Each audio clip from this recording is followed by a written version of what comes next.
No honors.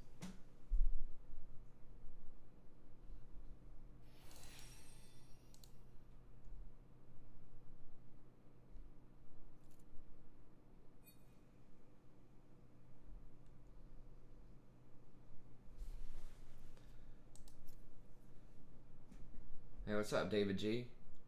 Oh, thank you so much, man.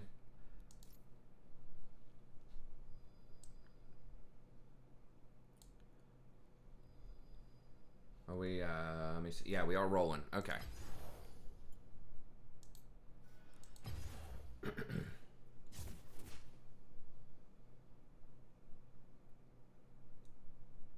I don't remember what the carry was, because the last I remember from what you're referencing, so you'll have to catch me up to speed. But what I remember from last time was us getting kind of smacked in the last two games. Um, but I appreciate it. And I did start recording Darkwood a couple of days ago. I've got 2 episodes done, so I'm hoping tonight I'll be able to stay up, get a few more episodes done, and start releasing that for you. It is very interesting so far. I'm not really sure like where I'm going or what's going on, so I'm trying. But yeah, it's hopefully I'm not goofing it up too much. But thank you so much for the donation. I appreciate it. Um, oh, that I will bet that was probably for some kind of coaching session. That would make more sense if you're talking about you having a carry without any honors. Yes, okay, I see the coaching session now. That makes a bit more sense.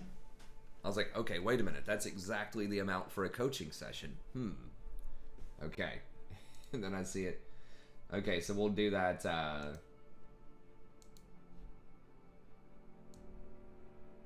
Actually, if you're here, are you here, David? We could do it right now at the start while we're still waiting on some people to get in here. That would make sense. Okay, cool. Yeah, let's go ahead and get it. Let's go ahead and get that coaching session. Just while we're getting started here and people are kind of coming on in. I think, and that'd be a nice little warm up for me. Obviously, my brain's running a little slow at the start here. So yeah, we can go ahead and kick it off. Jason's also in a game, so that works out well. Don't have to worry about having him wait for me while I do the coaching session or going off and doing his own thing. All right, sweet. Thanks. Let's go ahead and go. Yeah, it is interesting. I mean, the famous kind of dilemma, and I'm already seeing it by episode 2. It's like, how much do I trust some of these characters, right? Like, you got the Wolfman, and then there was just now the little, I don't know, I don't remember. He just showed up at the very end of the last episode, but the one of the other sort of dudes that can't talk very well, and I can already tell it's going to have me, like, probably do missions against each one of those guys, and there's probably more characters too, and like trying to choose who do I trust, who do I not trust. So that's gonna get interesting. Rory's sunglasses taking notes. I wish I still knew where those were. I'm not sure if I still know where those were, but yeah, that would be pretty funny.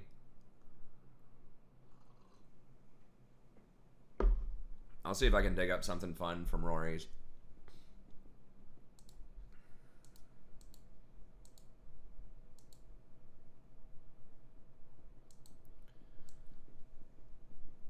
I will say my final class of the day. I just had classes all day. If you're wondering why I'm running a little bit late, I was on like 24 hours no sleep, and I just had to Trader Kun. Um,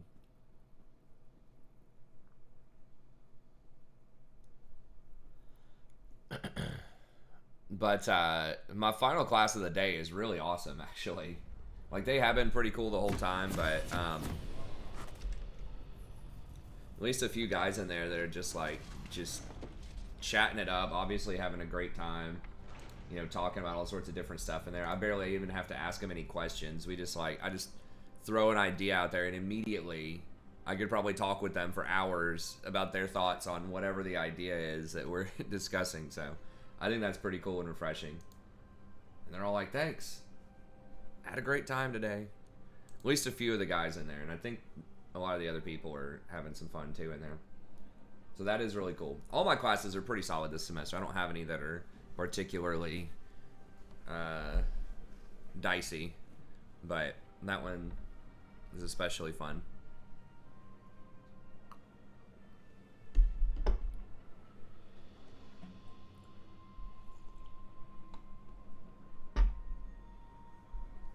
All right. Okay, so what are we? Okay, a GP game.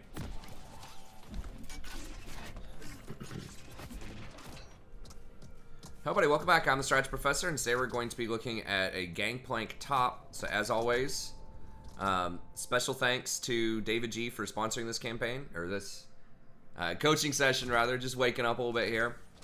It's patch 10.18, right before the World's patch. If you'd like to sponsor a coaching session yourself, email me at thestrategyprofessor@gmail.com. Let me know what you have in mind. Just $25 if you're not a channel member, $20 if you are a channel member. If you want to watch more coaching sessions, I'll have a playlist linked with over 250 coaching sessions in there, so you can kind of flip through, see the ones that are most interesting to you. Check them out. So I will preface this by saying that I'm not a GP expert, and GP is one of those champs where you are heavily rewarded for specializing in him. And David G is very well aware of this. David G's been a long-time friend of the channel, long-time supporter, and I've done several other coaching sessions for David over the years. So I think he's just kind of donating to help support the channel, but also to get some of my insights on, you know, macro and things like that. So he's going to know a lot more probably about the ins and outs of small trades and things like that with GP than I will, but hopefully we can help him out with some macro here. I am a diamond support main, by the way, if this is the first thing you've ever seen on the channel, if you're watching the recording. So that's really where my wheelhouse is. But macro is kind of my specialty, so I think that I can offer some pretty good actionable advice that people could take based on the macro. But yeah, those little micro trades and very specific things in matchups like this with specialists are not 100% going to be my forte, but I just do the best that I can. So just throwing that out there as a disclaimer. Okay. All right, nice. Good trade. Yeah, I do see GP's taking grasp most of the time today. It makes sense.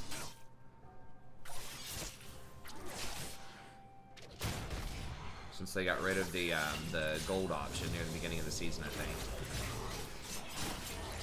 Nice, great trades. Ooh, almost got him. Hey, thanks, Envy. I appreciate it.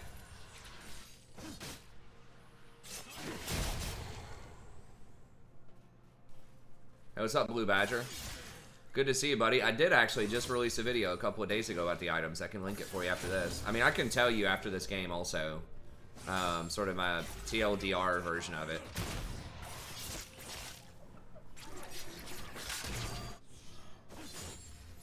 Yeah, I did do a video about that. And every time they post an update, I'll do a new video. So I assume it'll be like the runes where they just release a little bit of information over time, over a few months. That's exactly how they did the runes. So I think that's a good way to do it. Get feedback from the community, hopefully listen to it, and try to nerf stuff that seems a little too over the top before it gets released. Then they'll release it in the preseason so that they can balance it before proper rank starts. Okay, good. So 20. What are you looking for? Sheen here and TP back?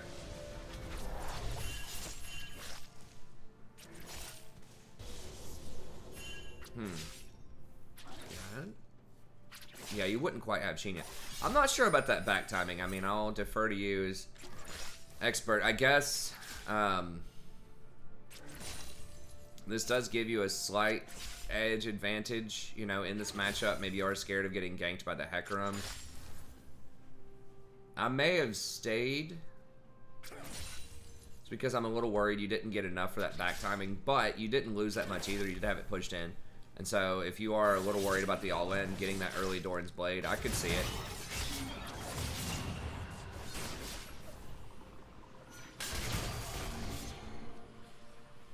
Yeah, I'm hoping Banner comes back too. I mean, it was balanced for years. No one even paid attention to that item. So I think that there is a way to get a macro item in the game. Something that's not just based around raw stats and team fighting.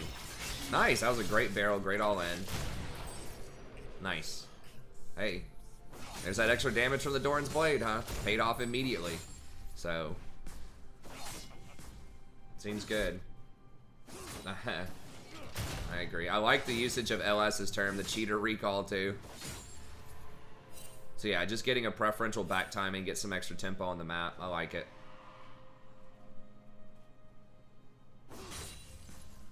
Nice. I like the freeze. Well, it is going to push out, but it's a slow push. Where you can probably zone him off of some of this. You might be able to get a... What's your... You get 800 something. It'd be really nice to get Sheen. I think that's what you want to get here. Sheen just sounds good. It's got the mana. It obviously has the extra damage on your Qs and your barrels. Okay, nice. Looking for the ults.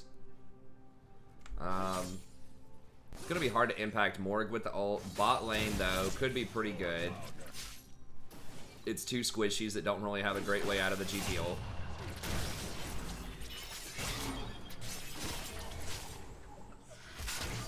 And, of course, you can use it on yourself. If I played top lane, I think GP would definitely be on the short list of champs I would consider. Okay, nice. Cutting off his escape. Good. You know, he doesn't have his little, whatever it's called, clone. Nice, great. And you got it while it's slow pushing towards him. So that's really kind of the best of all worlds. Yeah, you're firing on all cylinders here for sure. Get to deny. Well, he's going to TP back in, but you force the TP. Great back timing. At the slow push. Sheen. Yep. Sheen working towards Phage. Yeah, Hecarim hasn't shown up. I'm just thinking, like, would Boots be a decent option here? Since you don't have Flash, could make it a little safer from Hecarim, so getting that extra longsword might be a little ambitious, but at the same time, you're smashing him, so I kind of like going for the extra aggression if you feel like you're going to be safe. Now, Scuttle did just spawn in top river, so be careful. Hecarim is more likely to be up here than usual. Alright, Lee's got you covered down there.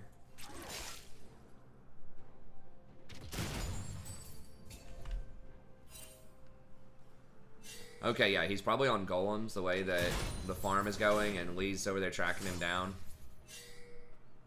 Now, you need to... I don't know if you're pinging it. Okay, you are pinging. Be careful. He should be able to get out of a sticky situation. No, I agree with you. I would stay here. You have the lane in such a good position. I wouldn't sacrifice that position to go chase people around in the jungle. Now, hopefully he doesn't die.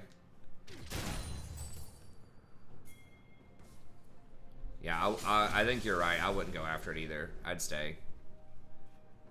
Wave management top lane is so important.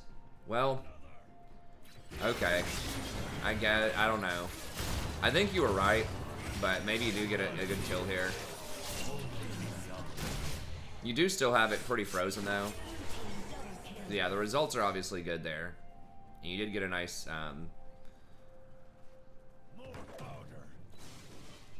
nice little freeze. Yeah, the invade was dumb. A lot of people just aren't thinking. They're just like, oh, let me go fight him, you know? He was a little bit ahead, right? He's up a kill or two, but he's not really paying attention to what's going on top, you know? It would have been nice if you could have just completely frozen out the king, because you had it pushing against you, and if you manage that wave properly, you know, he just never gets to touch CS again, since you're so far ahead, but it worked out. But I think your instincts are right to be a little hesitant to that. But the fact that Morg also, like, doesn't roam very well is nice. Like, if they had a TF mid or something else that could roam over and contribute, it could be a lot spookier. But, and the fact you were already smashing top, so you're already way stronger than he is, was interesting. Wow. Nice. Yeah. Alright. Well, so much for this lane. I would go hit this one plate. Morg's missing, but once again, she's not roaming. People ask me about Morg and stuff like that middle sometimes too. This is one of those reasons, another reason among many why I'm not a big fan of utility stuff middle is because, like, you don't have to worry about that. There's no threat most of the time, right? Come on. Oh, heartbreaking. Hate to see it. The one little plate left. Obviously, 1 or 2 more autos there to get that plate gold would have been nice. Got the full Trinity. But yeah, it's just because there's just not as much threat. You know, if that was a Zed or an Akali, a Diana, an Echo, something like that, you'd have to respect the roam a little bit more. I'm not sure if that was worth. I know you're maybe trying to go for the cannon, but you were so close anyways, and it's already kind of pushing towards you. Obviously, you massacred him. You don't have your TP, though. But yeah, since that threat's taken off the board, then you can feel more confident invading. You can push up like this and not worry, because if Morg shows up, you're just going to slaughter her anyway. Versus if it was like, you know, a Zed with a kill or 2 from mid lane, that'd be a little bit scarier. Or a Fizz, something like that. Yeah, I like just going for this. Breaking this lane, trying to get out of here. I mean, there is a school of thought that would say, you know, just keep him in lane and just sit here and try to freeze him out on this, like, pushback and just, you know, make him go down 100 CS. And it's like, yeah, I can kind of see that school of thought, and that's what some people would say is, like, taking the tower can be detrimental because it allows your, the enemy to farm more safely. But I'm with you, man. I just want to get that tower down and get out and roam and influence those other lanes. Even though you could keep smashing him, you know, he's done. You want to make sure your other lanes are winning, too. At a certain point. Well, be careful. I mean, obviously you have the citrus fruit to get out of her binds, but... Okay, what is... Looks like he's going for some kind of Blather and King build, which is good. You're forcing him off of his heaviest damage builds. Okay, so Lee's invading again. Morg's got her mini-map disabled. Okay, she's finally coming up. Oh, that was a nice read.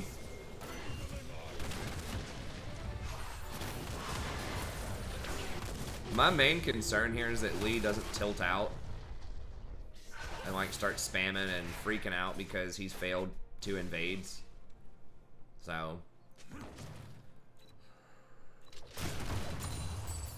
nice. Now you've got to keep in mind too that we are smashing down here, but your other lanes are not doing that well. At least bot lane is 1 in 7.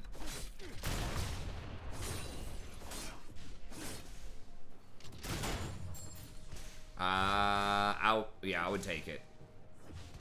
Once again, I understand why people might want to zone, but it's first tower blood plus a plate.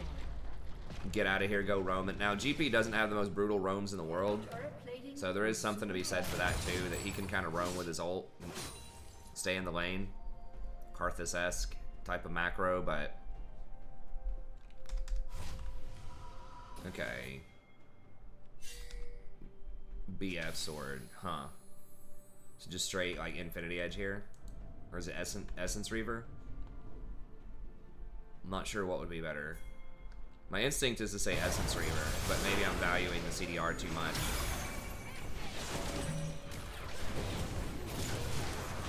Infinity Edge is the big burst, but Essence Reaver gives you more ults and stuff like that, better macro. Yeah, no one's going top. There's no dragon down here, so I probably would have just gone back top. There's a Scuttle top, and you can farm Gromp as well. Gromp and Scuttle. He's not really farming his jungle that efficiently, so... I guess Aphelios is headed up there. And you probably can handle this lane, sort of. I mean, they do have 2 different forms of Initiate, so you gotta be careful with that. Essence Reaver, okay, yeah. I like that. Ooh. Oh yeah, blow him up. What? Oh. Oh, he leveled up. Oh, if you would have got that that barrel on him when he ran in, that would have been nice. Okay, they're coming for you. Got to back up, I think. They're really coming for you.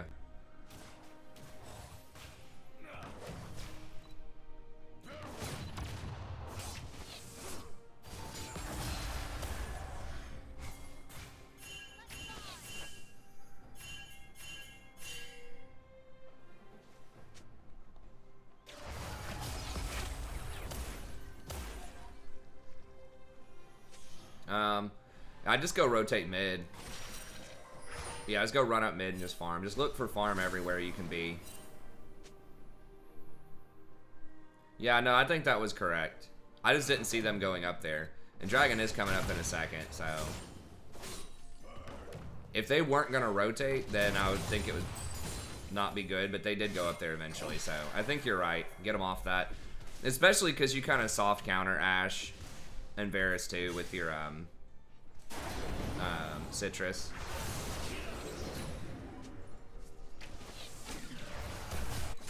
Good, yeah, I like it. Just keep farming everything.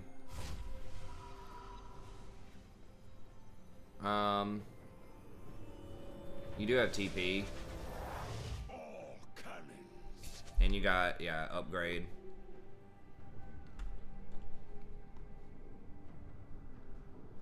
Alright, top's pushed up. Nah, they got dragon still. It's tough to say. I mean, you don't have any vision there. You got a really big upgrade. You did have TP if they did get macro, but they weren't really posturing. Leo was bottom side. You have 2 top. When they see 2 top, that's a problem with lane swapping. When they see 2 top, they know it's automatic dragon. Now, that might be, or they should know that. Now they need to back up. Y'all might get, yeah. Probably dead again here. That's unfortunate. Yeah. And it's pretty much all you can do is grab that jungle because Lee's bottom. Diana's got, like, every lane's pushed, so.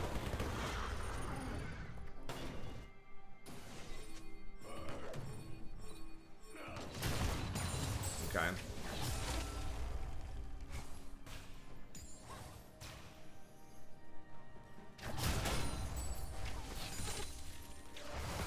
Yeah, maybe go rotate back top here.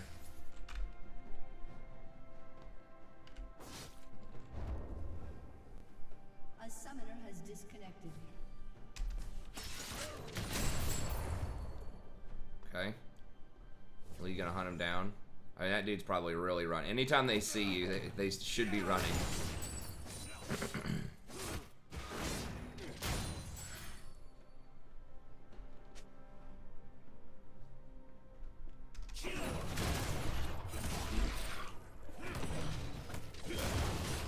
Okay.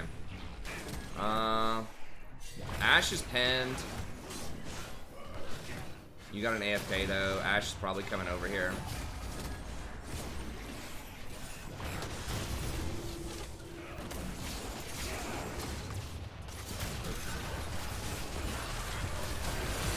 Okay.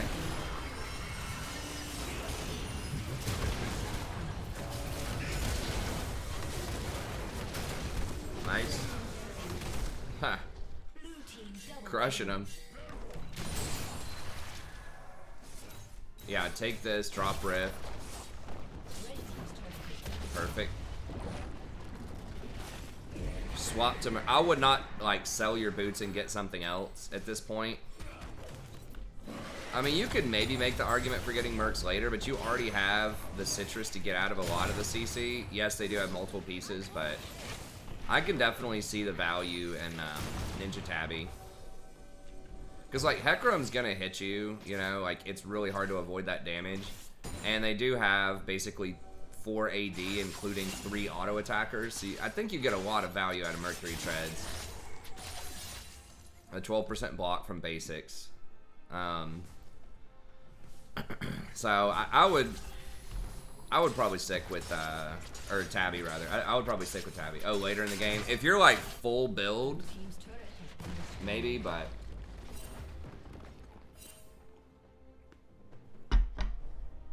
the fact that you can already get out of 1 piece of CC, I mean, they do have a lot.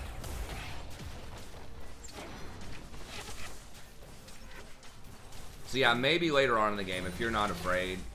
And if you think you can just kind of one-shot the ADs from the back line and the real threat is getting chain CC'd, then yeah. Got him, coach.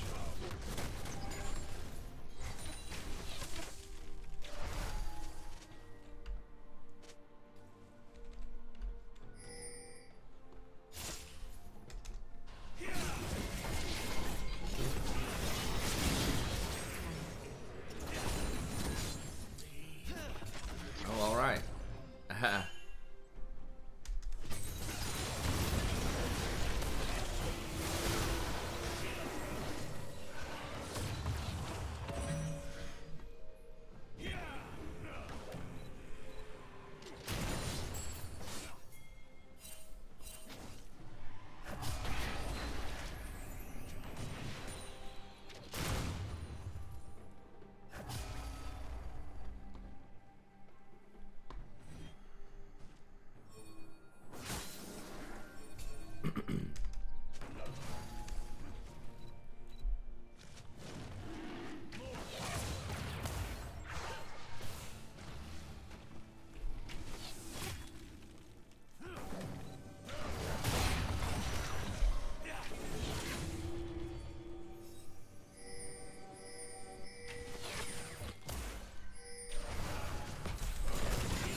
Okay, I like the zoning ult.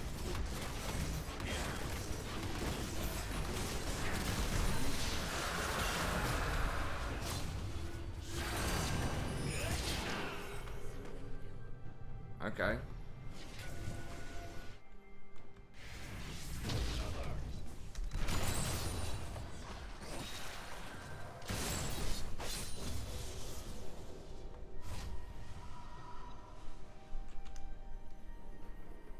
Now Infinity Edge. Call this the $1 billion build. We'll call this the Jeff Bezos.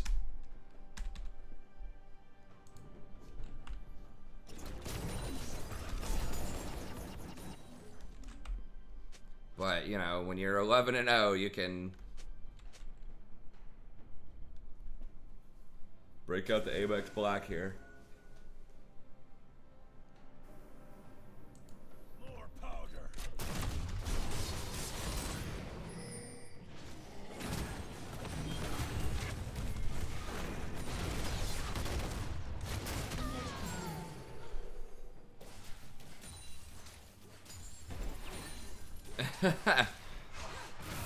No, I like it. I mean, you're right. It is a 4v5. You gotta lean on him a bit here.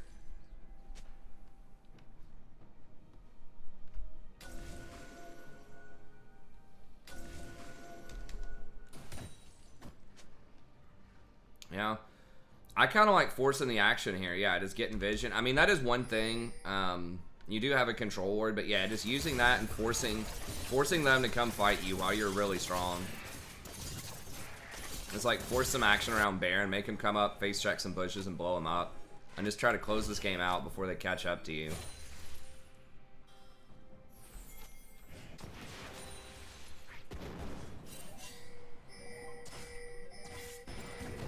But obviously, your back row options are going to be a little constrained.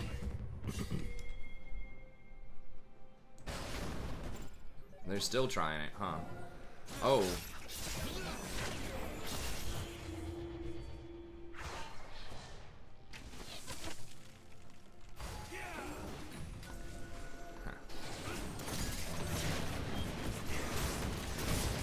Yeah, okay, good. You dropped your control ward. Is that? Yeah, that ward's neutralized. Can't see the X. I assumed it was.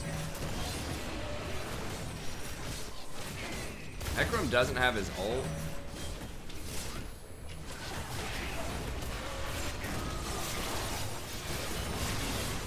God, that got down to 7 HP. Did he have smite?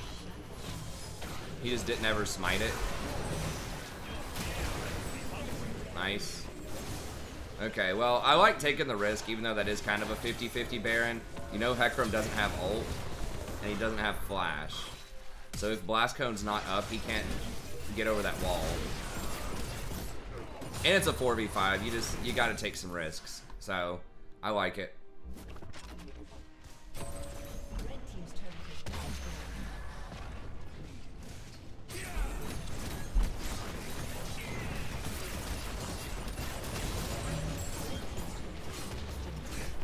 Yeah, but that's what you want to do anyways to close out a lot of games, but particularly in a 4v5, it only gets worse as the game goes on. So yeah, I like the idea. Just go smash them.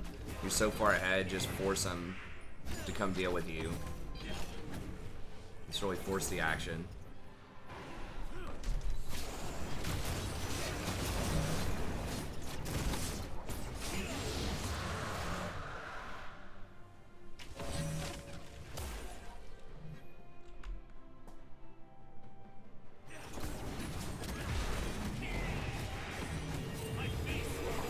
Now like GA, Sterix.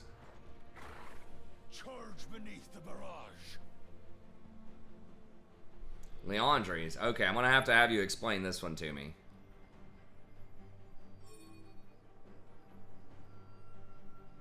Okay, I get the madness. So your Q and your barrels apply Leandries. I get that. Does he have any AP ratios though? Is this like some new hotness build?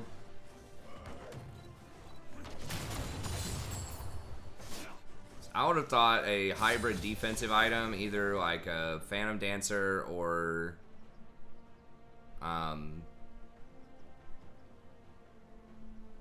even Static Shiv. I mean, Static Shiv's a little weird, but it would add a lot of damage in team fights.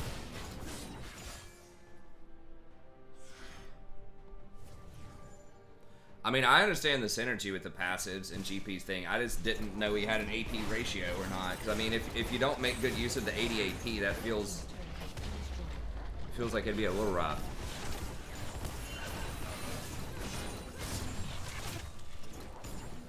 Okay. I guess you do have the ult. I don't know. I'll defer to you on that one. I would have probably gotten a hybrid defensive item in the dark, like not without understanding more about the Leandries, just to try to protect your shutdown. Probably like I said, GA or Phantom Dancer might be where I would go. Sterix could be a thing. Yeah, so they got that shutdown for the extra 700 on you. It's pretty rough. I don't know. Well, that'll be something that's at least a point of discussion, right? Because you've just been completely massacring in this game so far, so...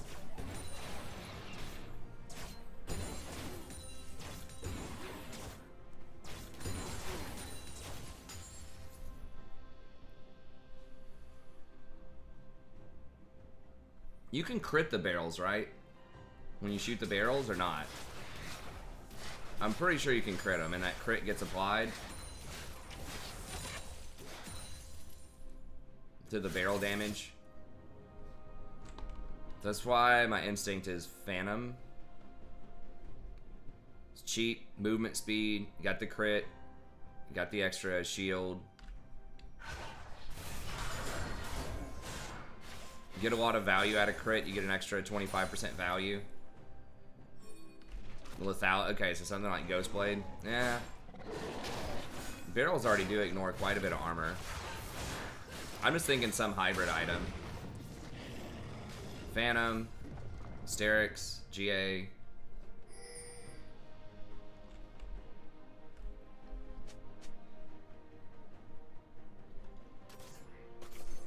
I mean, if you want AoE, I'm wondering if like something like Static Shiv might even... I mean, you never see that on GP, but... Probably not, because you're, like, using those charges on the barrels most of the time. Yeah, I think it'd just be Phantom. Phantom or Sterix, probably.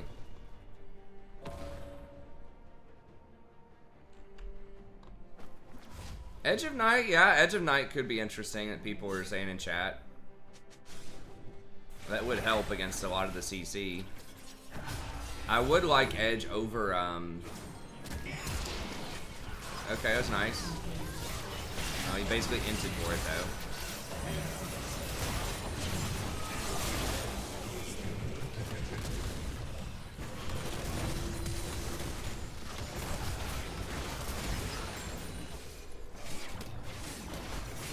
Okay, should have done apply to barrels. Yeah, I figured shit's kind of bad. I'm just throwing stuff out there.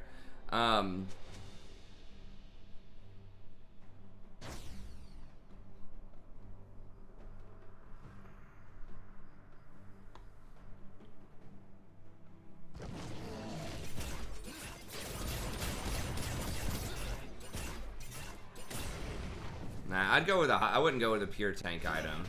Some people are suggesting in chat. I'll go with a hybrid. Edge is a good idea over QSS though, because it's just up a lot more often, and they really don't have any poke to knock your edge off. Like they've got, I mean, I guess they have Ash W and Varus Q potentially, but I guess the Ash W is pretty obnoxious. Hey, what's up, Thresh? Nah.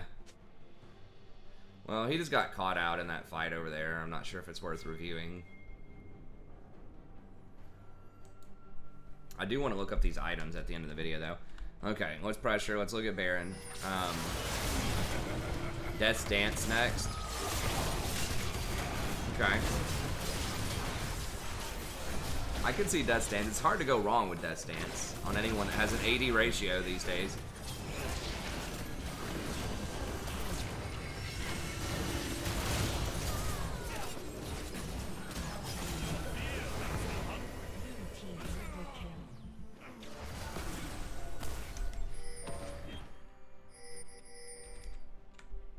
Yo, what's up, Trevin? Pro players are going Leandre's on him? Okay. I mean, I'll have to look it up. Like I said, the passives make perfect sense. I just wasn't sure if it was worth the AP stuff or not. I don't know his ratio. Obviously, his ult has an AP ratio. What's up, Dimitri? We're going to play some games here in just a second. We're just doing a coaching session that David G donated for. Yeah, so we're just looking at GP coaching, and then we're going to get back and play as much League as we can until they shut down the servers at 4:30 Eastern Standard Time. So like I said, I know I got a little bit of a late start today, and I'm sorry about that, but I had to sleep. I hadn't been to sleep in a while. I wouldn't even be able to function. And that's just how this semester's going, with teaching 5 classes. Actually, it doesn't feel that bad during the day. We're going to see how bad it feels with grading these essays, though, to try to get these done in a reasonable amount of time, but I'm going to try to space it out.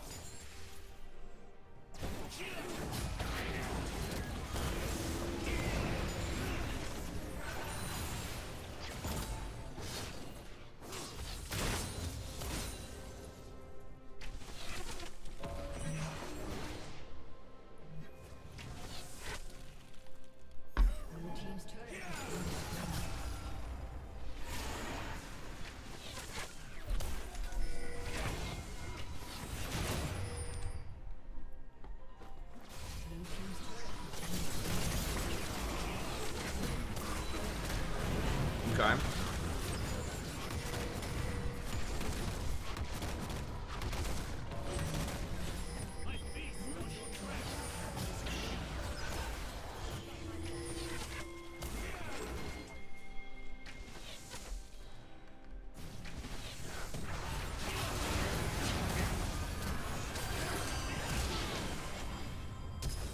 I mean, one interesting thing about the barrels too is with Leandre's, when it says spell, it doesn't say magic damage, it says spell. So your barrel does count. It would spread Leandre's to everybody if you barrel them, or if you just shoot them with a Q. So, it doesn't, so AD spells do trigger Leandre's. You just don't see champions often that are mostly AD like getting Leandre's, but it does have an interaction. It's just, is it worth like potentially having a less than ideal scaling with the AP? Okay, so pretty much full build. I would get the tank aura one. Probably.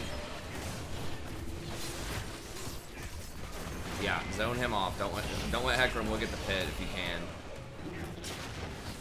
He's gonna ult in. Okay. Or he just doesn't have ult. Nah, he didn't have ult, so it was good. But yeah, once again, I don't think you can goof around. You just gotta go for it.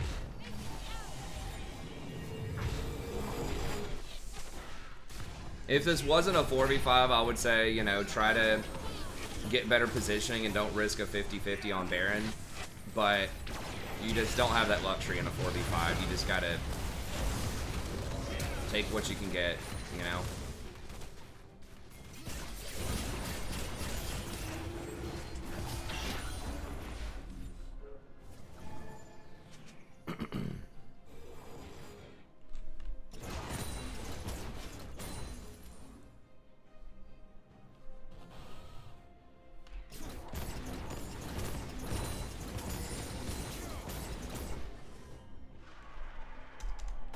That is a cool innovation, though. I've never seen the Leandres. I mean, like I said, it does make some sense.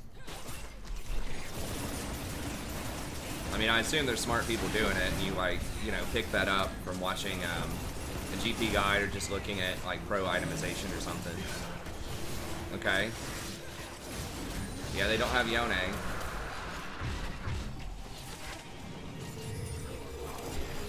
They're starting to pressure you a little bit in side lanes. Just taking advantage of their numbers. So yeah, it's probably got to try to end soon, or they just might be able to out macro you just based on the AFK.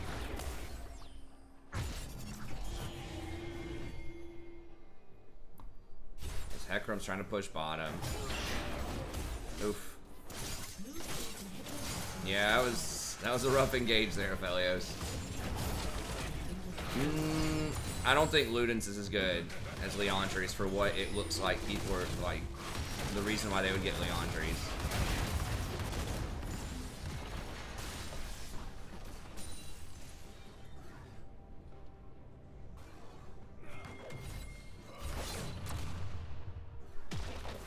Leandres adds a lot of damage. I mean, Leandres is probably the most underrated item, or like up there for sure for AP items. A lot of people just don't understand how it's so good as it is. I don't fully agree with LS. You know, I think that he underestimates Morello, and just how good Morello is in a lot of situations on most mages. But Leandres is definitely undervalued for sure. Oh, you gonna burn out? Oh, she got the fountain. Nice, that was good. Well, he already has slows. Like, he doesn't need a slow from Rylai's. Like, the only he's not getting it for AP. He's getting it for the double passives. Okay, let me see here real quick.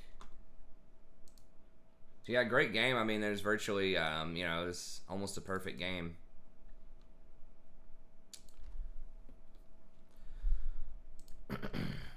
Let's just look at this statistically here real quick. Just want to know.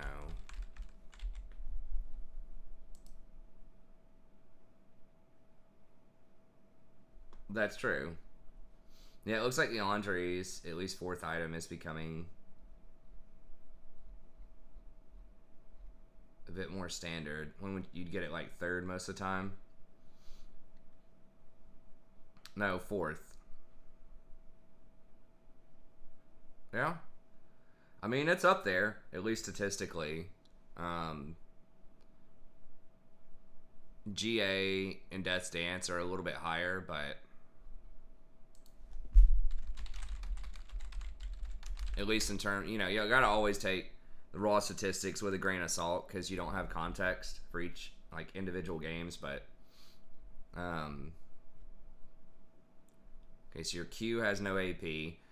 Your Removed Scurvy has a nice AP ratio on it, so you do get some extra healing off of that, which is nice. So you get like an extra 70 healing off of that. And then that does have a really good ratio on it.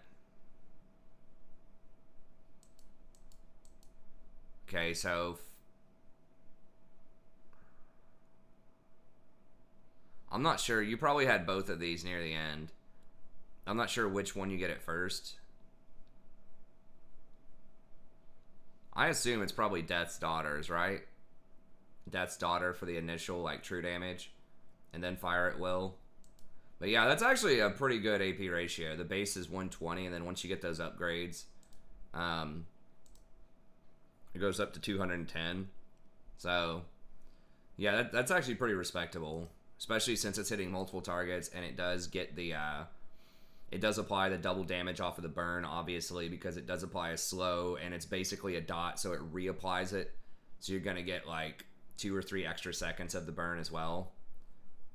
So, okay. I never thought about it. I'm not hip to the new GP builds, but it makes sense to me as, you know, kind of a luxury. Oh, you do get Fire at Will first? Okay.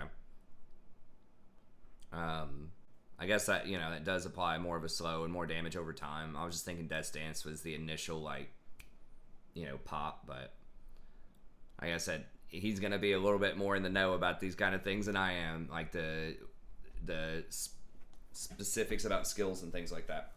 But anyways, yeah, nearly a flawless game. Just goes to show if you stick in there, you have a hard carry like GP, you can win 4v5s. You know, I like the Baron calls. It's bold. You know, they potentially could have stolen it a couple of times.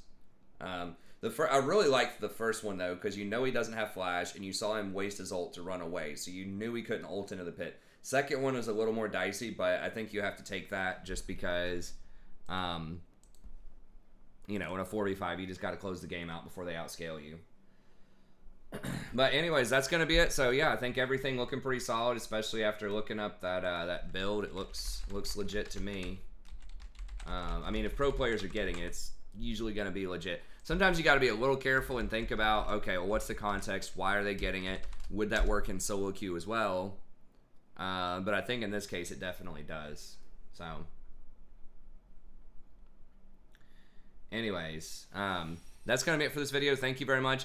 You know, it is a little unusual in the coaching series since just because a lot of times people submit kind of closer games or you know, something like that. But I like looking at this too, you know, a game that you did really well where there's a couple of things maybe you could have done even better. And then it's just really cool to just kind of show everyone else, restore faith in the universe, right? That, you know, if you do play well, you can overcome the 4v5. So I think that, you know, doing coaching sessions like this is a little refreshing and fun too. Even though, you know, he obviously had an extremely good game there. But anyways, that's going to be it. Special thanks, as always, to David G. I will say that David G also is sponsoring a playthrough for Darkwood. If you have any interest in that out there, at the time of this video, I'm doing some more kind of single-player games if people want to sponsor them. So be sure to check that out. Should be releasing that within the next few days. But anyways, that's going to be it. Thank you very much. The stream's going to continue. But that's it for the coaching session. If you'd like a coaching session yourself, email me, thestrategyprofessor@gmail.com. Let me know what you have in mind. We can do it live on stream. I'll answer any questions that you have. If you want to watch more coaching sessions, I'll have a link in the description. And that's going to be it. Have a good day. Okay, so stream's going to continue. That was just a goodbye to the standalone VOD. Very cool. Like I said, if I played, if I had to play top lane, or if I chose to play some top lane, I think GP would definitely be on the short list of champs that I would want to learn. I think that he is really good in a lot of different situations. I almost had him on my one-trick video. I think he definitely is. He's up there. I tried to keep it to just 3 up top, but not only can he hard carry with the damage, but he does have the pretty strong utility with his ultimate. So, and I guess strong hybrid damage if you go in the Leandries with his ultimate. So, I think that's cool. I think Singed would also be pretty fun to one-trick, but that would be kind of my style, like super low mechanics, just like macro to the max.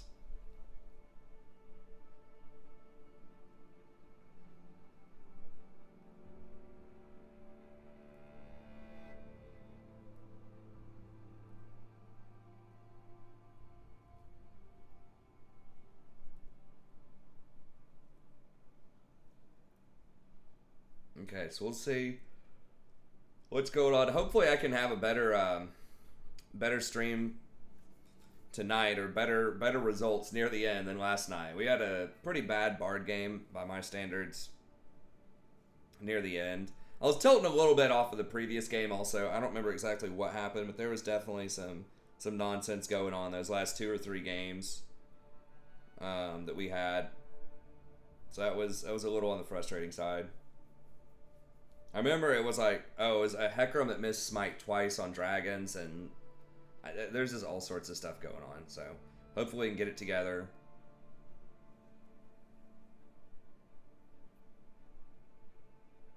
Who was it that was asking about items? Oh, I'm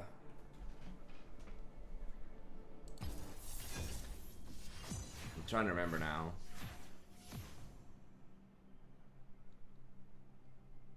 The LS tag. Oh, Badger. You still here, Badger? I could talk about some of the items if you want to. I mean, we don't know a lot about the items. But I do like the direction it seems like they're taking them, where they're basing it around like classes. So thinking about the 7 different classes and trying to give each one 3 different like keystone items, and trying to make hopefully each one have a fairly specific like style to it that you could adjust your gameplay. So kind of like runes, like it's themed around precisions mostly for marksmen and stuff like that with the runes. Your worst decisions will haunt you.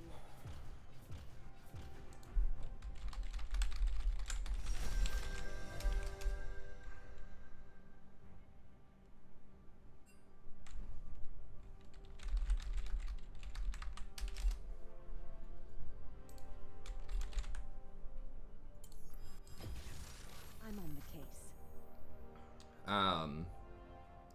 So yeah, I like it, and I think the runes have been really successful. Like, yes, there are some. Yes, Conquer has been OP for like 2 years, basically, I think.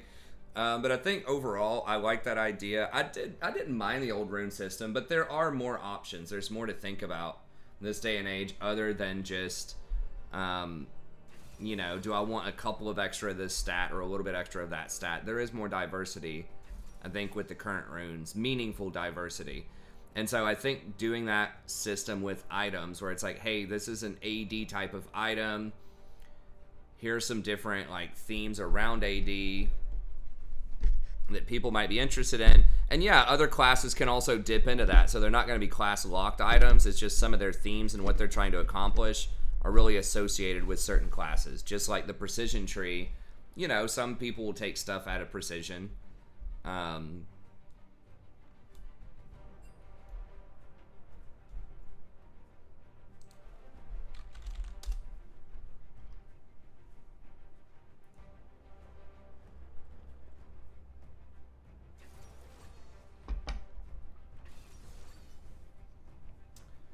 Yeah, North America, it is not 1019. The servers go down for 1019 in about 2 hours.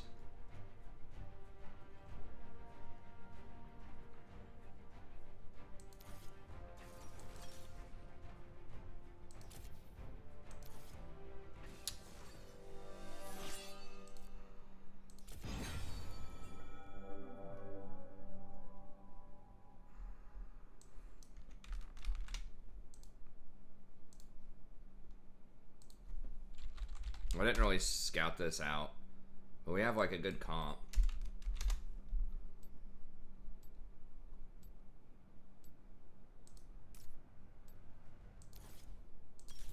I'm gonna have to go with that. I just need more survivability, of course. Welcome to hashtag Diamond. If you ever have a decent comp, it's like, oh, people are on their main champs or whatever. It's like, they're gonna dodge it.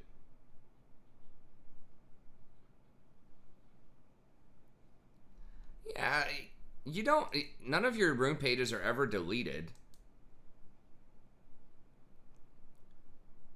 and like unless you did something to get your account banned. Like I still have my 20 room pages. I mean, I bought 20 room pages too with all the runes and stuff from back in the day. You still keep the pages. Do you need the pages? No, necessarily. But I will tell you, it is kind of annoying when you have to change your page every time, like I do on my Smurf, or like very often if you switch champs a lot. You have to redo your page almost every time. So it is like a nice convenience to have multiple rune pages. Now, yes, I wouldn't. What do you mean you lose all in patch?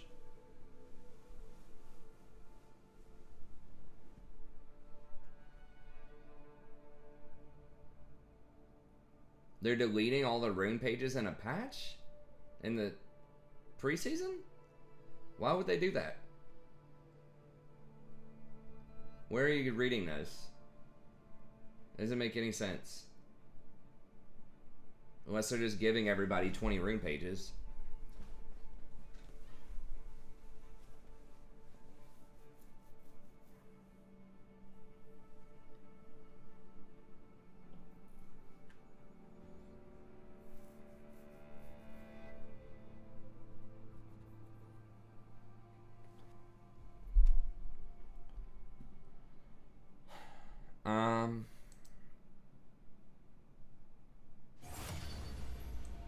Okay, I was gonna switch my items around.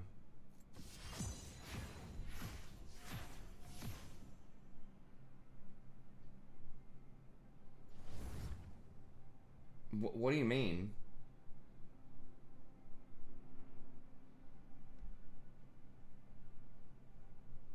Oh, you're saying that it resets the rune pages, so that you have to set them again? Okay, well, I don't think of that as like losing them. That would be annoying still. Okay. But yeah, that's not the same as deleting all of your rune pages, you know what I mean?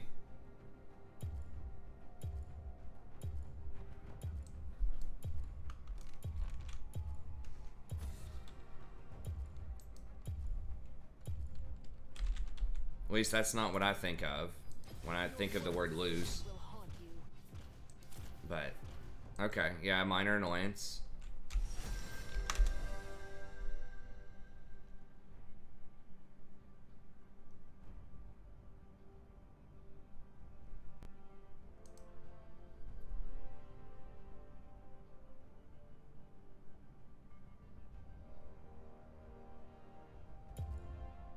Oh, item pages, yeah. That would get reset.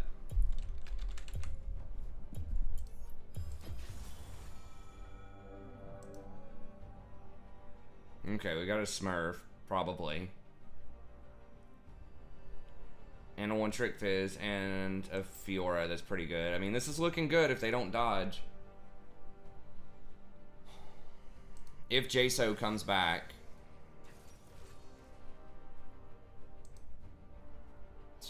He probably won't. Come on, man. Just lock something in. Okay, it says he joined the lobby. Just lock in Ezreal, man. Please. No more dodges. This is going to be 2 comps in a row, man. Okay, thank God.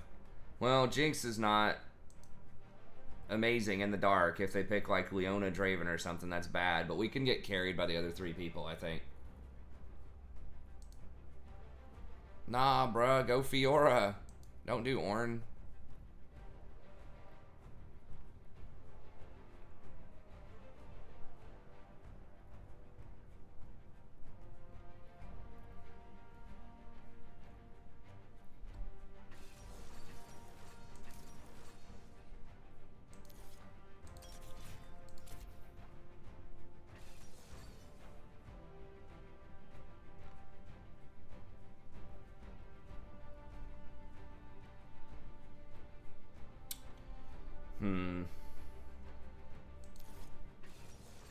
Kind of thinking if Font would be worth. I mean, Demolish is nice, but you do apply slows later on, and you do, like, with Bard, typically get like 2,500 to 3,000 health. So that does add up. I might try out Font just to see the numbers that I get out of it. Now, a question also is, Do I want bone plating or conditioning? They're not going to be able to force... They might force all ends.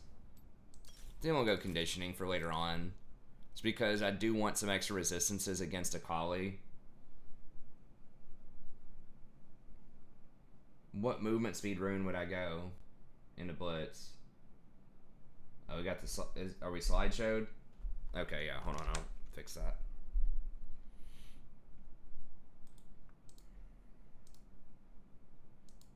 I mean, I'm not going to go, like, phase rush into Blitz or something, you know what I mean? You just get swiftness boots early. And just position around the wave. Jinx is a pretty bad blind pick, I think, in Diamond. Especially if you know I'm Bard. But, I mean, why would I go for it? Like, what am I going to get in the sorcery tree? You get Nimbus Cloak, I guess. But, like, he's so far away. Unless I take something like Barrier or Heal, it's not going to matter. Celerity's not going to matter.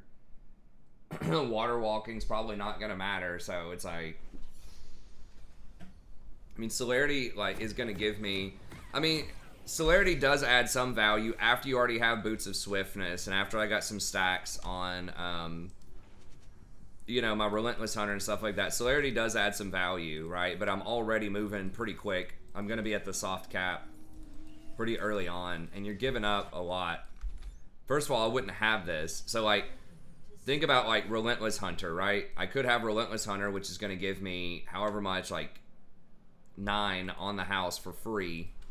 Out of combat, like, it's already way more than Celerity is. You know what I mean?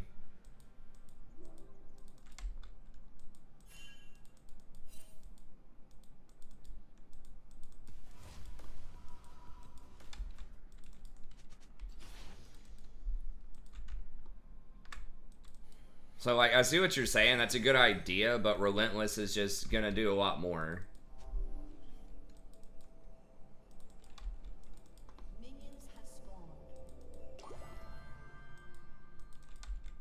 This Fizz seems pretty good, so I'm going to give him...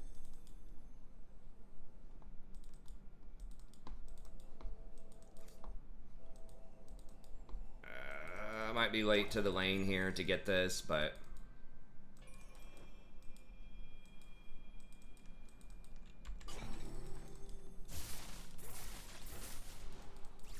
I think I am going to be late. I kind of got baited to go for that one thing.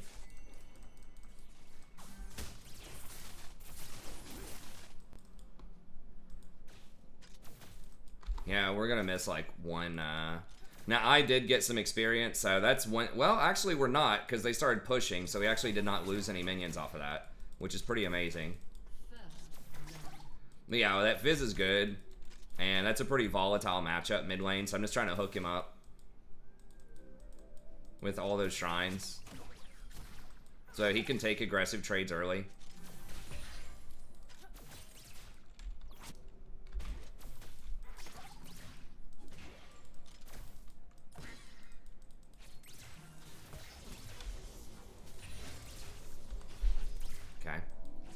Blitz is not really posturing that aggressively yet, so that's good. Of course.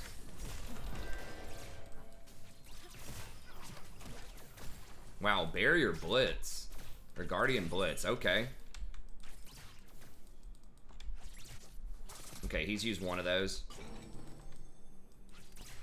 You want to use those pretty early if a Bard ever gives that to you mid lane.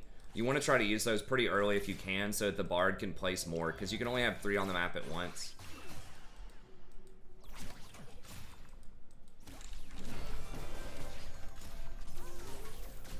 I dropped an auto there.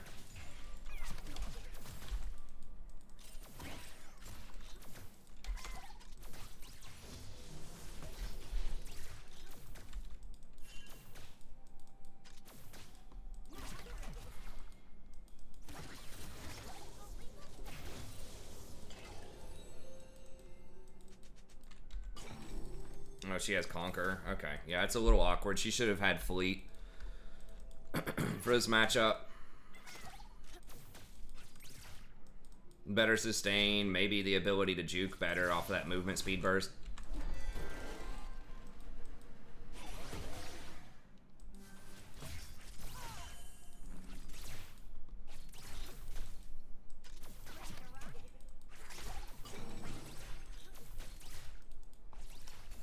Okay, so 5 minutes on that ward in the tri-bush.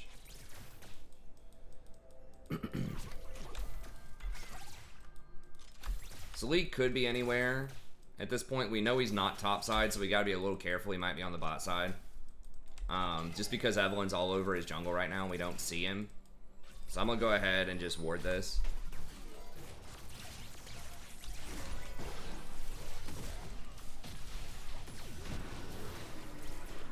I had to body block that Q. Because I'm at full health, obviously. Lee's not a threat to me at this point, so make sure you step in.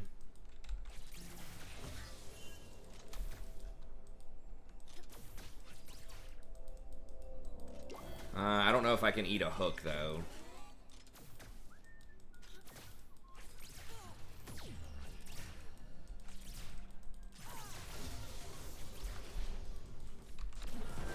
Oof. If I would've got that stun, that would've been pretty nice.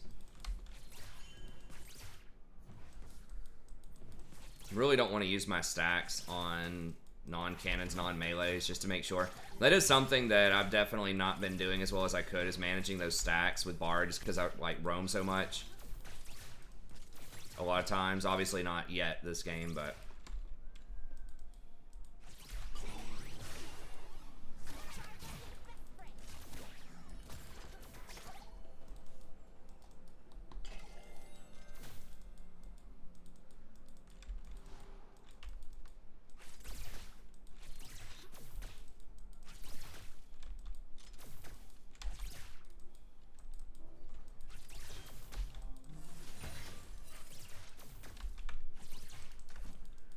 Kali 6.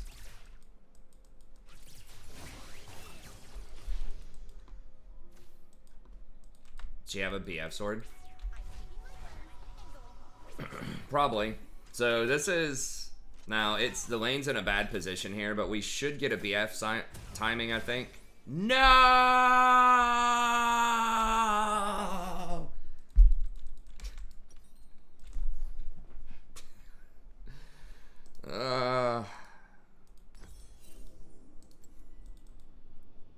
Why you do this to me, internet? What? Sneaky! Sneaky! Sneaky's been advocating for Man Immune a lot on everybody. Jesus Christ.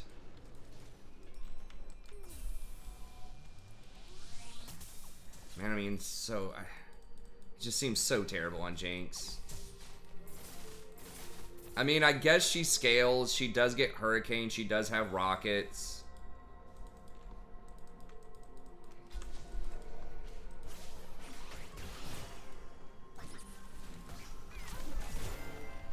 So it's like, it's not the worst item. Like, it's probably better than like Blade of the Ruined King on him, but...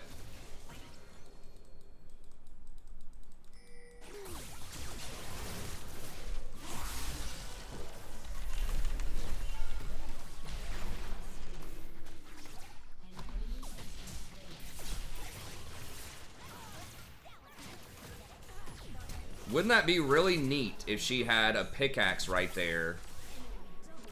Like, just imagine what would have happened if she had a BF sword and a pickaxe. Just pause for a moment and just think.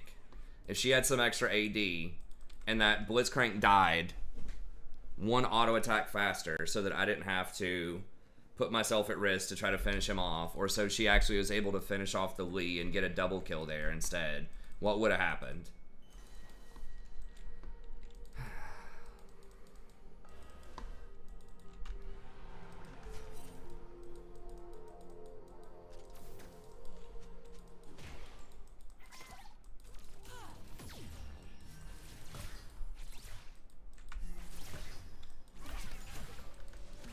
We got the freaking Kai'Sa's got the BF sword now.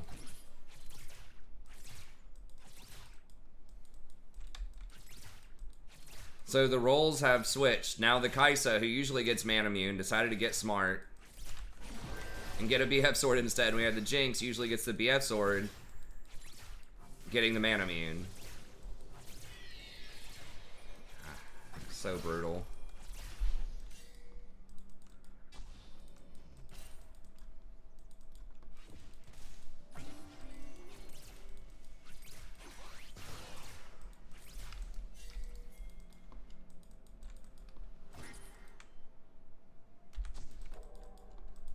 Is she dead?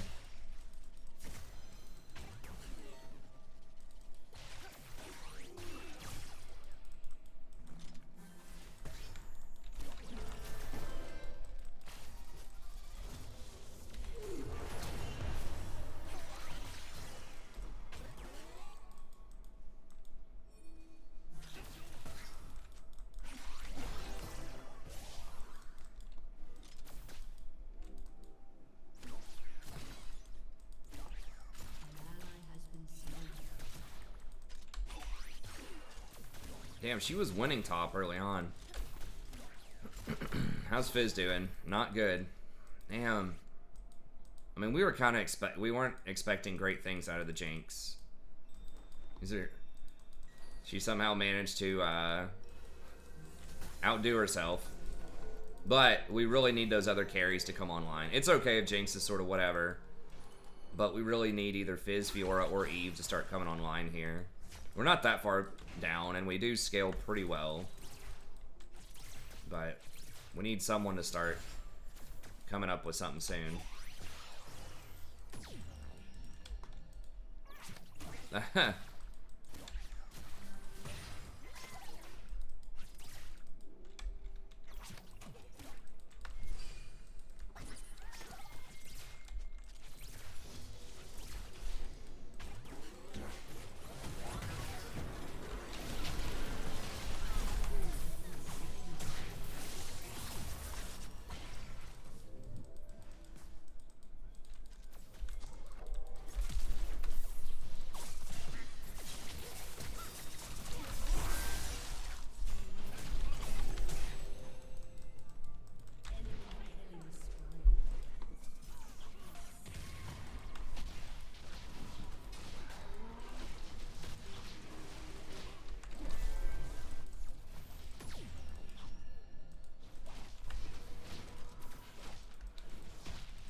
Did I have my ult up?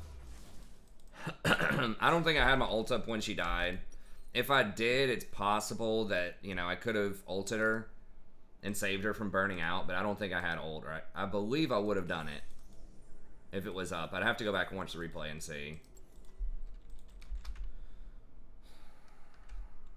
Yeah, I haven't seen her use her chompers either. Maybe I think she did, maybe early on, but yeah, it's getting rough out there. We're definitely exploiting this Jinx. I don't know why she didn't play easy. I mean, I'm not a huge fan of easy in general, but that's her best champ, and she's played it a lot. She's got like a 70% win rate, so I'd rather her just play easy and just play something safe rather than man immune Jinx.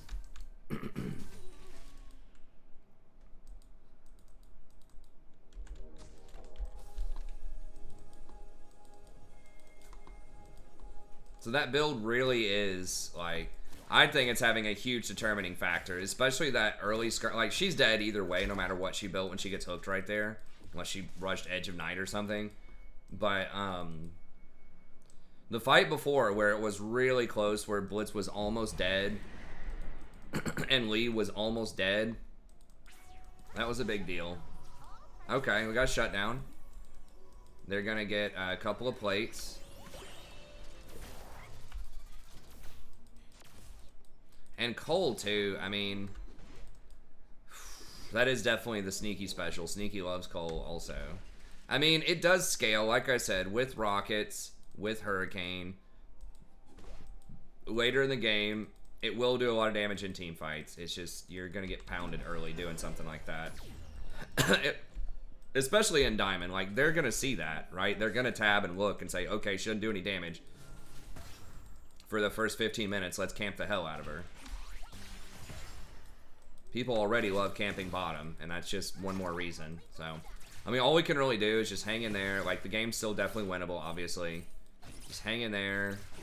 Try not to get too bothered, and they got top tower, which is good. Dragon's up.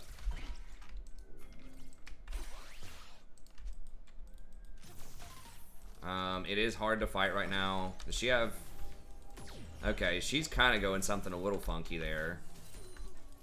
Looks like she's getting Edge of Night second to stop against my Bartle, which is pretty obnoxious.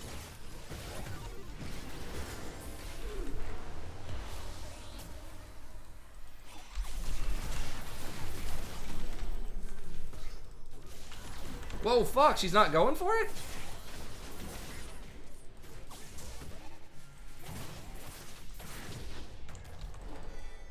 Okay. Shit, Akali's gonna... And Lee. Yeah, we gotta get off that. Wow, I had to, like, twist her arm to kill the Kaisa. It's like, come on, man.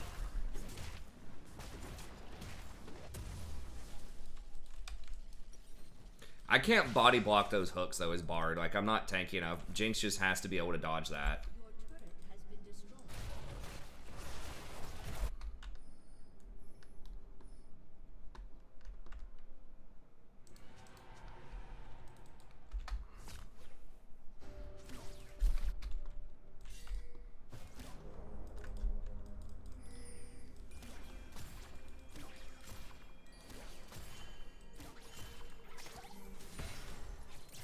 Yeah, so Kai'Sa's being weird too, but Kai'Sa's like weird build actually makes a bit more sense. Essence Reaver's actually the highest win rate item on her. First item, no, Infinity Edge is, but Essence Reaver's over Manamune, I think. Or they're at least close. And a lot of it is just the meta right now too. It's like, it's a pretty fast meta in general. Oh, I didn't have a stack. Okay, that could have been awkward. It's fine. I mean, I'm used to ADCs feeding. It's fine. Like, that's really one of the nice things about support is you can just win around other people. Like, I can go roam and sit on someone else. Like, I can come up here topside and maybe make something happen. Give some vision.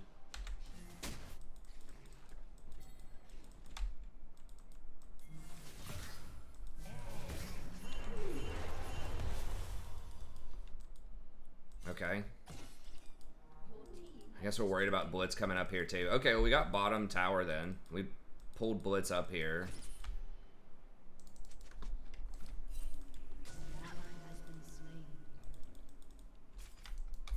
Okay, well he got down there.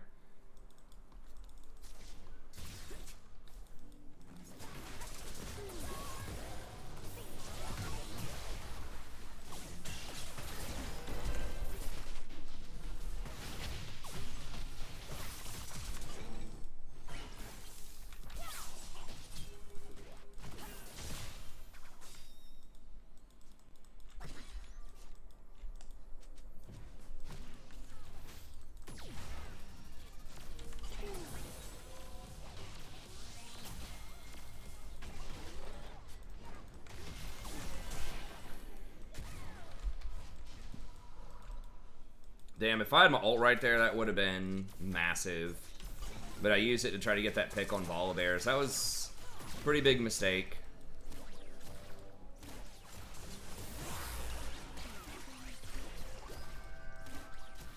Even though I didn't pay sort of the ultimate price for it, I didn't die, it was still a lost opportunity.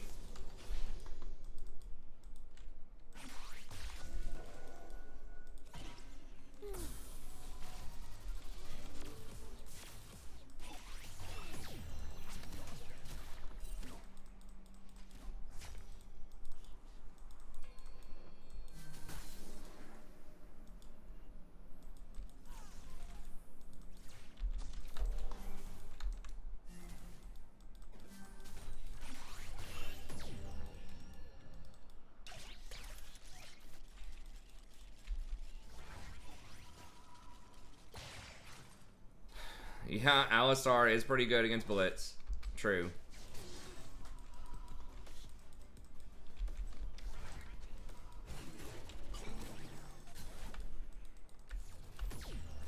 Oh no, is she getting Gensu's? No, tell me she's not getting Gensu's second. Dude, just do Hurricane, man. Hurricane works too, and it's even better, and it works better with your rockets. I don't know what she's getting, but I'm really scared.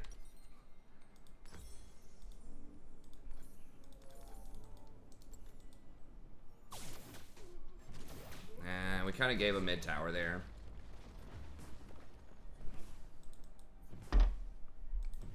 How's Fiora doing? She's catching up. She will smash Ball of Bear eventually. If she knows what she's doing late game, which she does have a high win rate on Fiora, so presumably she does. She just, you know, maybe she just got ganked at bad times earlier to fall behind. I'm not sure. They're on 2 dragons. We're going to have to get one of these at some point. Damn it. Oh, never mind. I'm already transformed. Okay.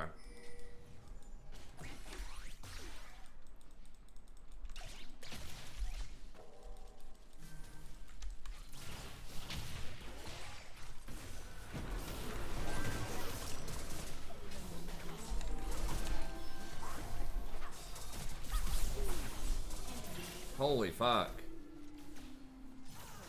God.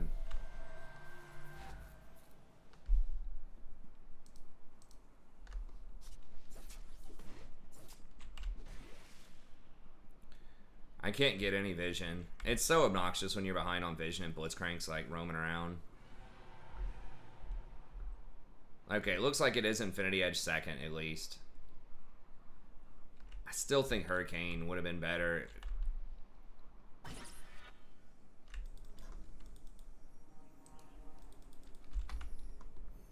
We still have a split pick comp. We can definitely win later on. It's just... I mean, do we really want to give them 3rd dragon? I guess that's what we had to do. People just weren't in position. I mean, I don't know. Evelyn was kind of close by. Okay.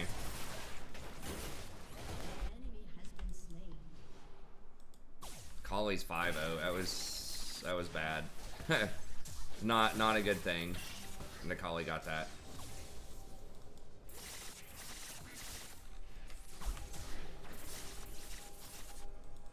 We start banning out Blitz. I don't know. People keep picking Blitz all the time. Like, Morgana's really obnoxious too, but I guess Morgana is very similar to Blitz in the sense of one-shot, skill shot. God, this Lee is just protecting that vision so freaking hard. Around that river.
Hey, thanks, Specialist. Appreciate it. Hey, what's up?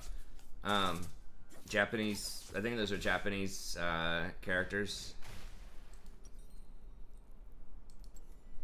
Can't read that, but I appreciate you being here.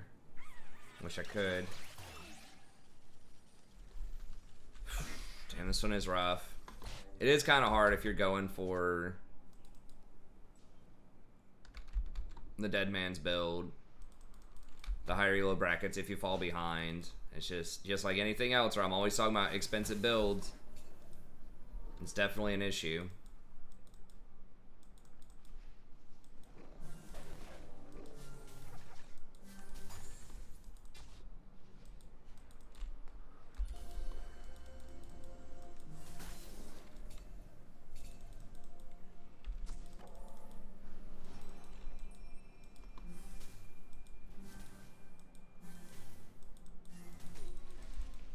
Dude, they are just constantly hunting me down for this vision.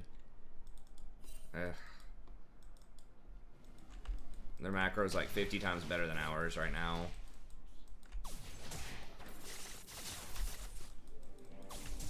No one on our team's even buying control wards, let alone trying to protect them.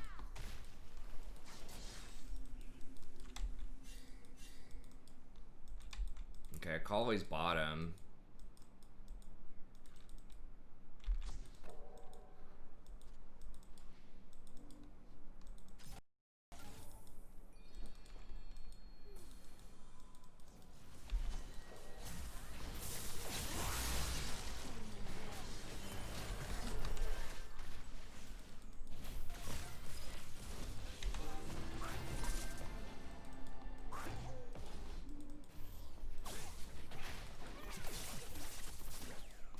Okay, we can still, I mean, like, Fiora is still pretty strong.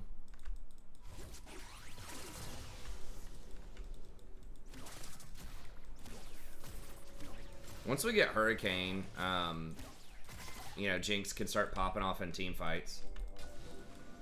Well, I mean, Eve does have a lot of kills, too. It's like, if they get this...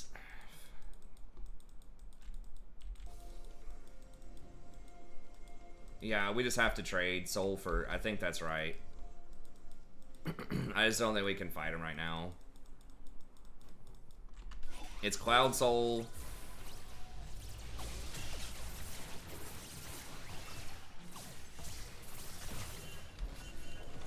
Fuck. And they're gonna defend that too.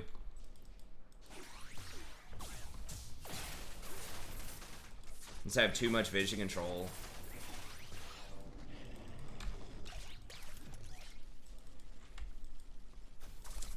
That Cloud Soul on Akali, though, is going to be rough. Every time she ults. I don't know if it procs twice off her ults, but...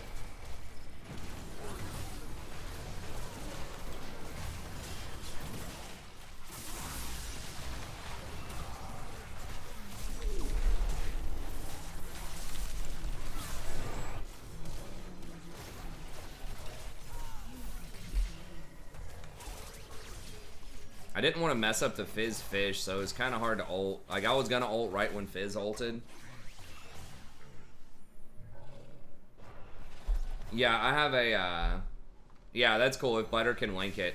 Yeah, I think overall I like the idea of where they're taking stuff. The mythics they were, like, spoiled or whatever. The highest tier items they revealed are overpowered, but stat-wise. But I like the idea where they're going with a lot of the stuff.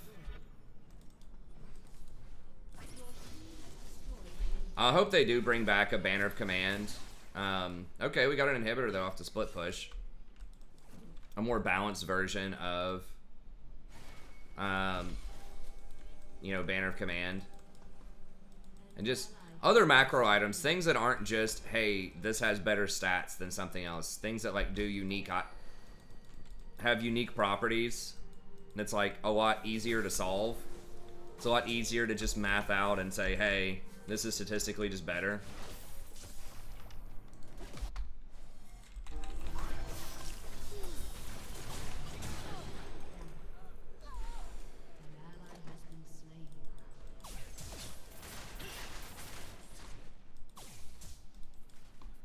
So like powerful actives where it's like high risk, high reward to do different things.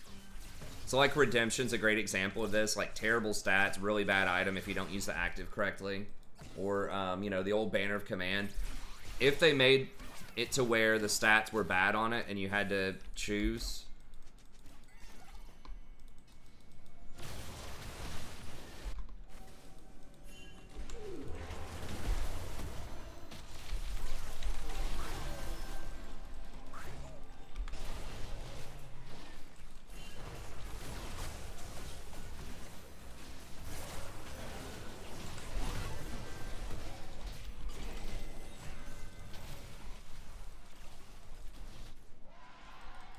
I tried. They just all slowed their damage on it and just peeled. I mean, what the hell do you want me to do? I don't have smite. They're like, Bard.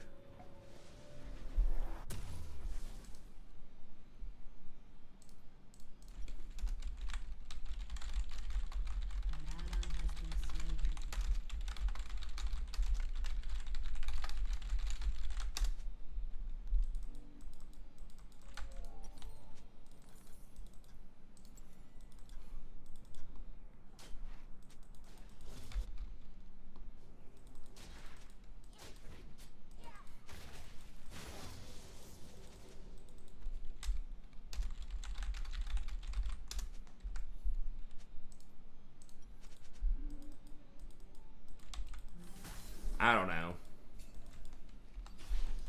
I think they had a lot of it warded up.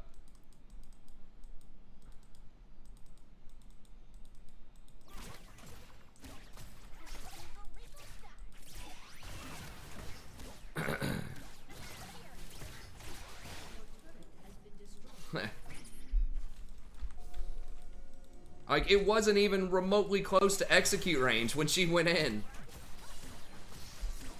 Like, we had no vision of it because Jinx missed her blue trinket. I guess they cleared it anyways. I'll have to go back and watch the replay again.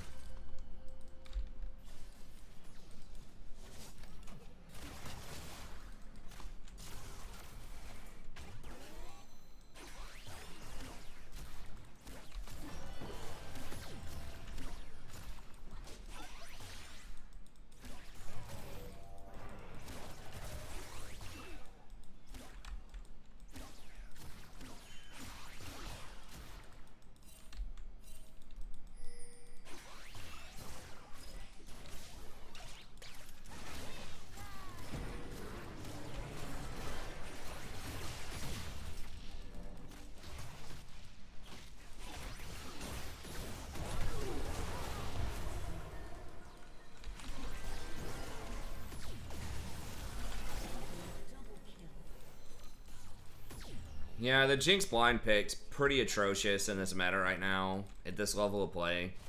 Especially if you don't know it, like, if they haven't picked their bot lane. I mean, if they picked, like, Janna, Ezreal or something, Jinx is okay, but, like, you know people are playing a lot of hard engage in this meta. You know I've got Bard. And especially if you're gonna go, you know, man immune. This is rough.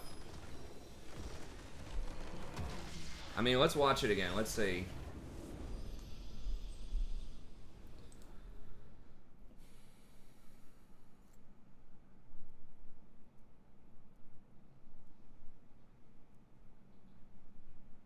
Yeah, I mean, it was a lot of stuff about the Jinx is problematic.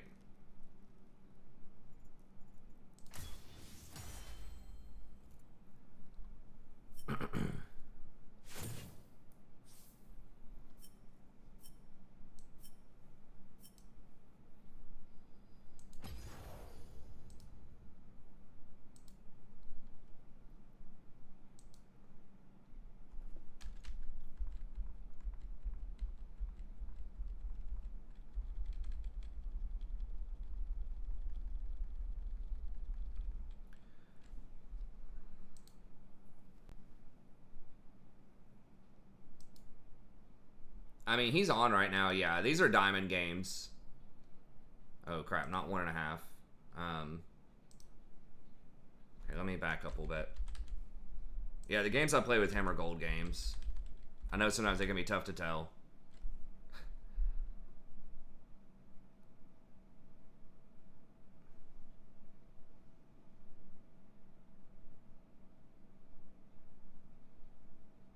Okay, so it's at like 50% health.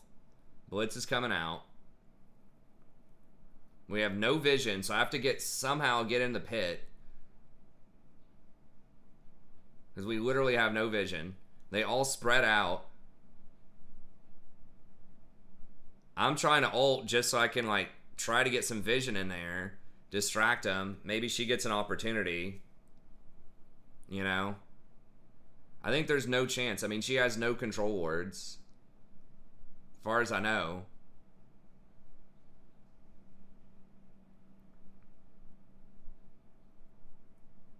Like, the only way we even see what Baron's HP bar is right now is because of these ults that I keep spamming over the wall. They're just not doing it. Like, they're just not getting it close enough. It's at like 4,000 health.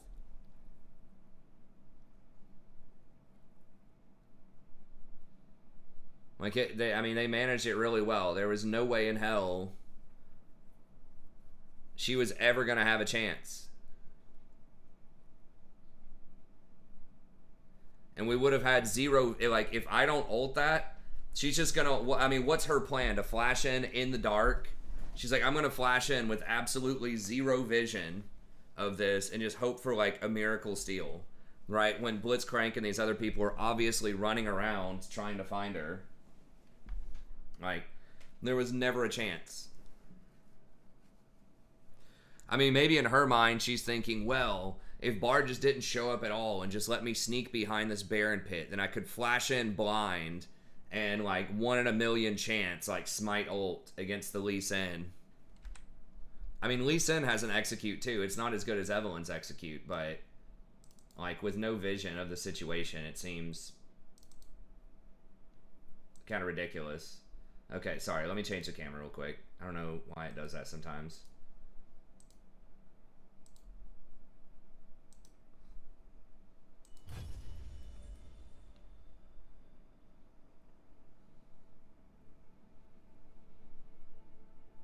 So yeah, I mean, it was a bleak situation either way. I think trying to get vision on it was gonna give us the best possible choice, because then she can at least see when she's gonna, you know, try to flash in and execute if they kept getting it low, versus just doing it with no clue. Because when we blue warded it, it was still at like 70% health or something. So it's not like it was going down at this really steady rate and it was at like 20% and she could just kind of like, you know, have a good estimation. You know, it was way too high to try to just guess. So either way, I think it was virtually impossible for us to take that Baron off of them. So I don't think in the long run it made a huge difference. I still think that what I did increased our chances a little bit. Maybe from 1 in a million, maybe it went to 1 in 100,000 that she steals that smite. Or maybe even 1 in 10,000, I don't know. But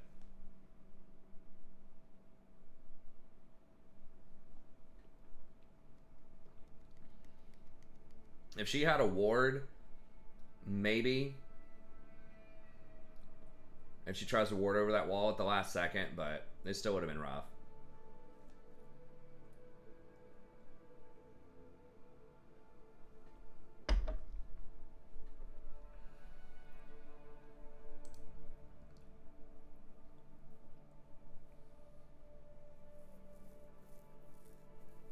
I mean, she's probably some kind of Smurf player, you know, with like 60%. So overall, like a pretty smart player in general, but I think she was wrong about that. Or at least it was not consequential enough to like spam ping me 30 times like I made some catastrophic mistake. You know what I mean? It's like a terrible situation. I think that it was going to give us a slightly better chance. Even if I was wrong, it's a slightly worse chance.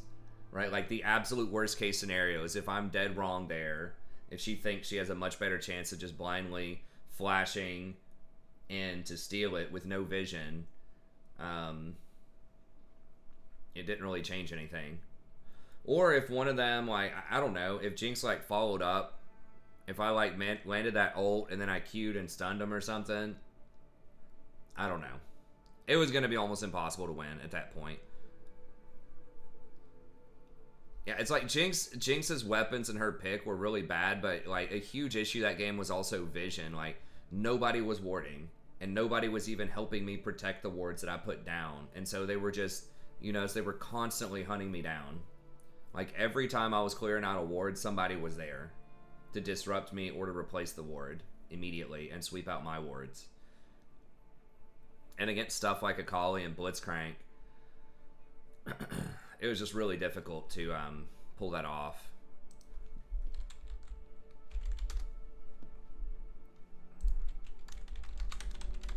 Because they had such threat.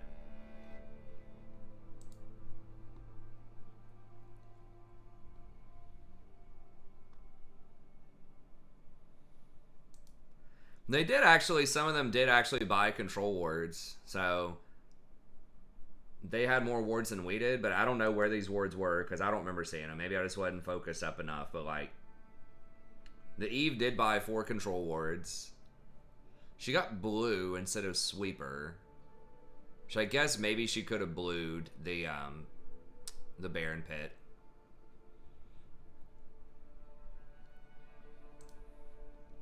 OP.GG is always so freaking squirrely.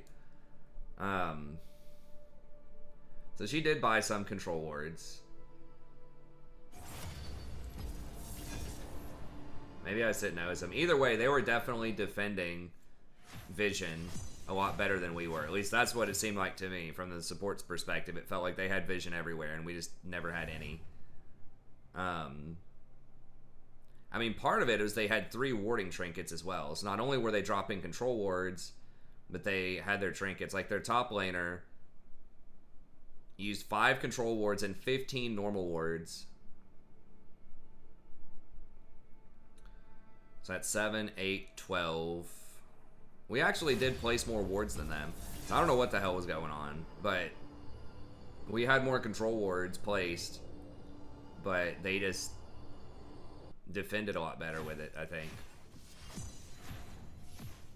It has always felt like it was scary as hell to go anywhere. Like, they always had vision, and it just felt like Blitz or Akali or Lee or somebody was just lurking around every corner.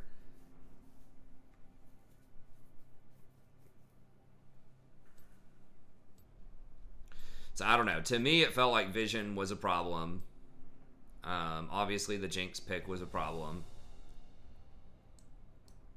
And, like, our solos just didn't get going. Like, they either lost lanes or just kind of went even. And it's like we were expecting the Jinx to have a bit of a hard time there, right? It's kind of a given. Your ADC's probably not going to do that well. But we just never really got anything going elsewhere.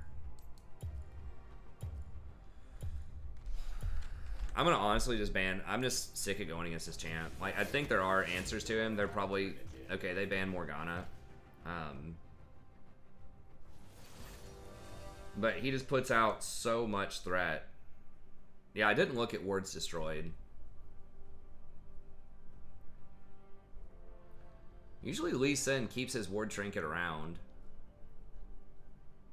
Okay, let me look at that actually, now that you mention that. Because he usually wants to be able to ward hop, right? So Lee is usually one of the weaker junglers at destroying wards, I think. But maybe he was. No, he kept the controller. He only destroyed 5 wards, or 2 wards. So he really wasn't clearing it out. It was the Blitzcrank cleared out 11 wards. Is this Volibear, man? Just had an outsized vision contribution, big time.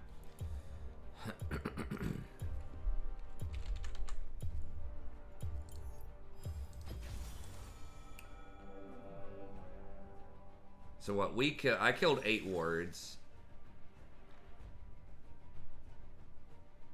So what, 12, 16, 19, 20 wards killed. 14, 15, 16, 17. So they had 23 wards killed. We had 20 killed. I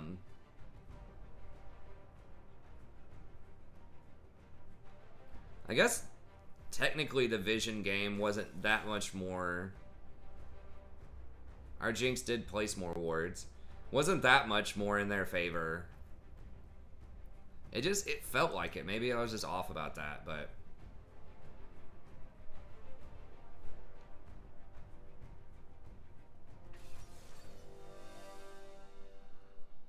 Echo Jungle?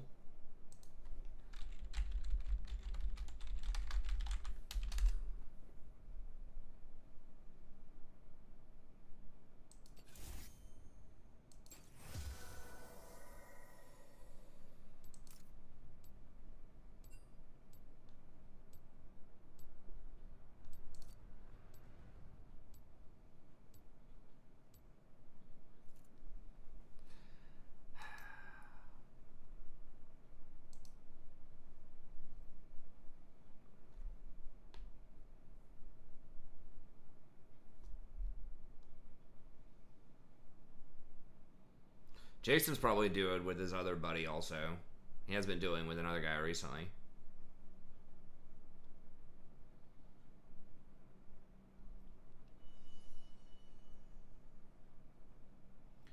Halo Blade's Bard is usually much worse, at least statistically. There might be some situations where it can work, but...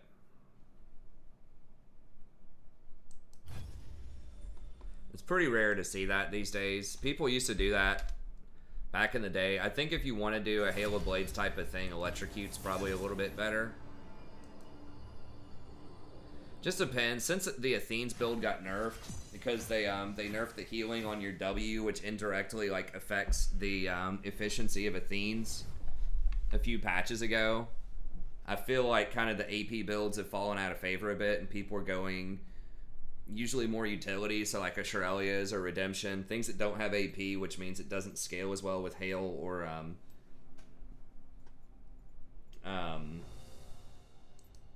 Electrocute. It's boring. Well, I'm not really interested in being like exciting to me is winning the game. That's what's exciting to me. Is trying to get out of D4 at some point. I mean, I've been D3 before several times, but if it's the same stuff all day long and I'm climbing with it, that's just what I feel like. I would rather go with that on my main account. I mean, I don't know. I don't think either one is really that exciting. It's just like passive stats. Like, it doesn't change your playstyle that much either way.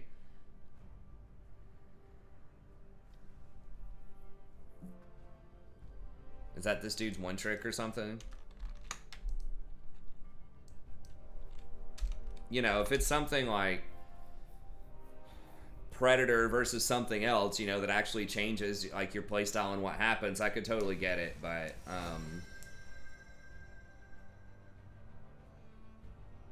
Mandalorian, I never saw the first Mandalorian. I heard it was pretty good. I just never looked at it.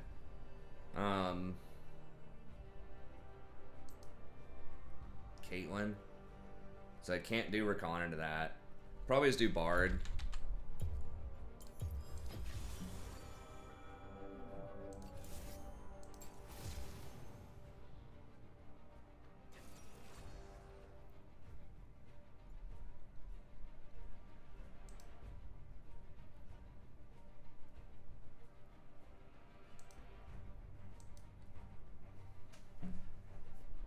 God, I really wish I had that 70% Draven. What's he playing? Kale? Never plays Kale unless he's trading.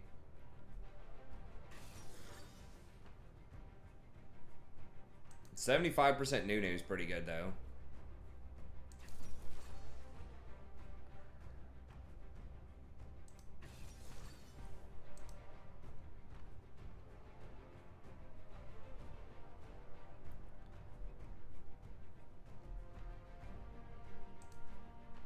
This is gonna, like, Trist is pretty bad because, like, we're probably gonna get pushed in early. I don't know. Yuumi doesn't have any wave clear, really, so maybe we can hold and not get pushed in. But if we get pushed in, it's gonna be really hard to last hit under towers, Tristana. Nunu does have some pretty good ganks early, so we do have that going for us.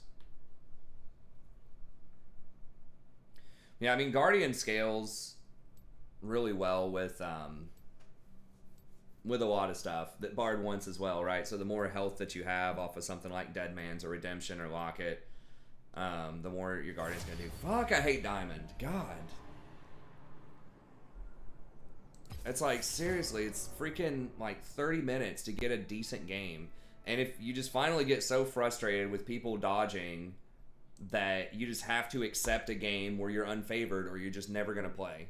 Because, like, anytime anybody gets a whiff of being unfavored, they're going to dodge. Right? This is like 2 or 3 queues so far where it's like we had 1 or 2 people on their main champs that they're good on, and then we get dodged out. And it's like, we you know, yeah, the Nunu was pretty good. The Graves was pretty good. I mean, we still had an auto-filled top laner. So, like, it was playable. Like, what was wrong with their team? Unless it was someone arguing. Like, they had a decent team comp. But it's just like, unless it's absolutely perfect, if they have someone that is off-rolled,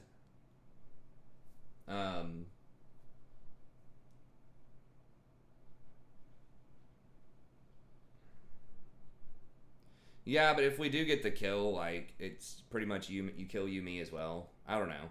It was not a great matchup for us bot lane. But I mean, you do have to dodge to climb, but the problem is, like, that's becoming or it's like an advantage to dodge to climb.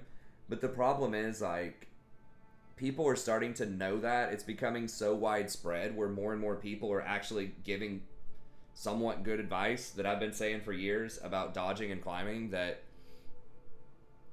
we're just seeing it so much that it's creating like some real disruptions and problems in like Diamond Plus queues where people actually understand the power of dodging. So part of me thinks that either it needs to be a stricter penalty or that they should just get rid of it and you just get what you get and you eventually just have to try to climb your way through it.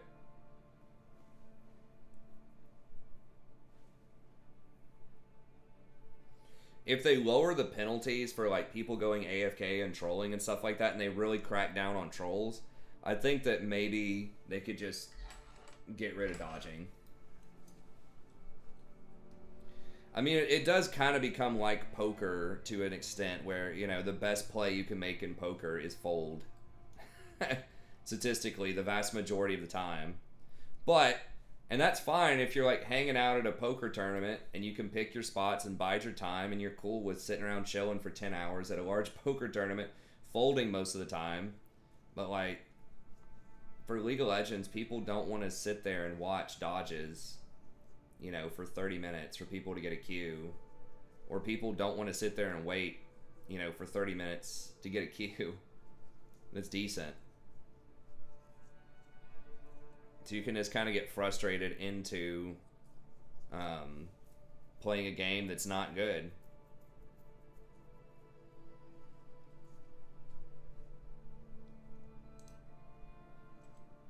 Wait, why did we ban the battle? Did he say something else I missed? Other than chat?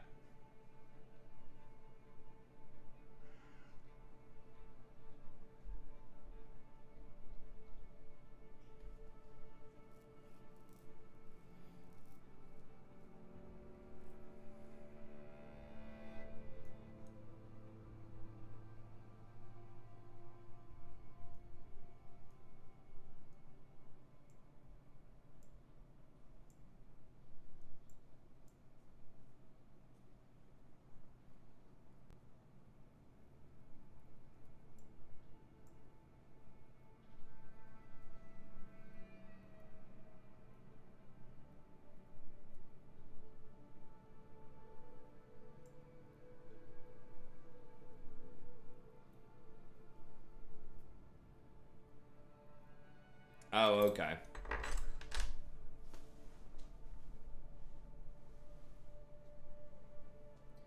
Maybe we could... Let's just... I mean, it probably doesn't matter if he's here just to promote his Instagram and bounce out, but maybe we just time people. Just give him a 5-minute timer. Instead of outright ban and just warn him about it. Do I know Lathrius? No, I don't. Or Lathyrus? I don't know.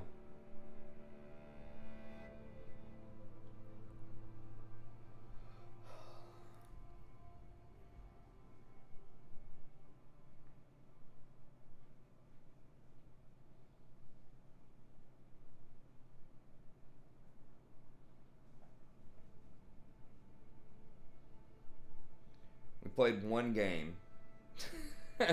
Basically. I mean, we did one coaching session, which was sort of instant, so I guess you could count that as a game, sort of.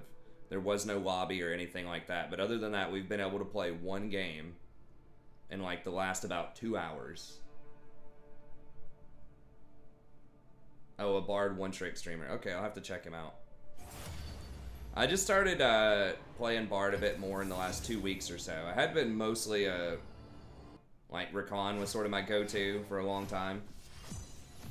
Hey, thanks, Isaac. I appreciate it. I mean, people, you know, ask me, why do I like playing on gold a lot more? It's like, at least I get to play games, you know, in gold and try out different champs and different builds. And, you know, you still can practice a lot of your skills. Obviously, it's not as you're not up against as tough of opponents, but...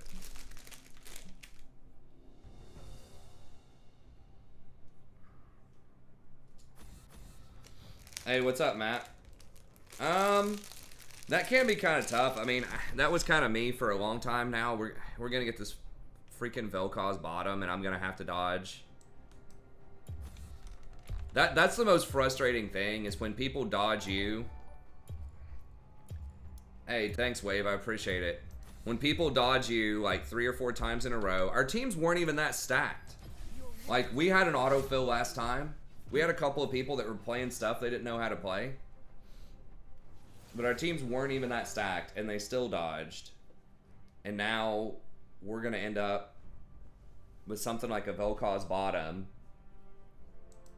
I mean, maybe, like, if everyone else picks good stuff and he's a Vel'Koz one trick with like 60% or something, you know, maybe we can make it work. But it's just like so tilting though. When it's like we had 3 or 4 good, fine lobbies where it looked like evenly matched teams, at least composition wise, and they dodge you out, and then you have to, like, you just get so frustrated. You play a game you shouldn't be playing where you need to dodge just because you want to play a game. You gotta be patient, man. You gotta have nerves of steel. So advice, I mean, I have several sort of guides on the channel, so check those out. But like TLDR stuff, you gotta dodge more games. First of all, you gotta dodge the clown games where there's 2 or 3 people that are autofilled on your team. It is annoying, but that's just how the system works right now. Try to play your, like, I think getting a Smurf actually helps a ton if you just want to play a bunch of games. You just want to enjoy some League of Legends. And on your main account, if your main goal is to climb, you really want to go up, you need to make sure every single game that you play, you're going to be able to put forth your best effort, right? So you need to be, like, not tilted, you know, focused, got your caffeine or whatever, decent sleep, get you something to eat, and then you just zone in. And it's best just to play, like, you know, maybe 2 or 3 games that are like at your absolute best focus, like 90% of the best you can do focus wise. And then if you want to play more games than that, or if you're tilted or something, just go play on your Smurf. I think that is the biggest thing to me, is I just would spam so many games on my main, because I stream every night, usually for 4 or 5 hours.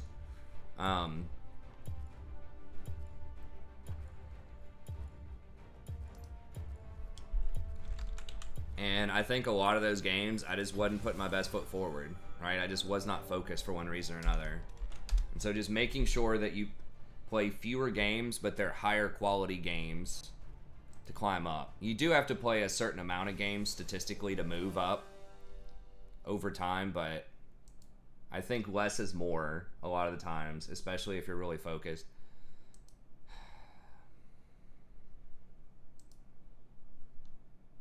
I think this is going to be a dodge.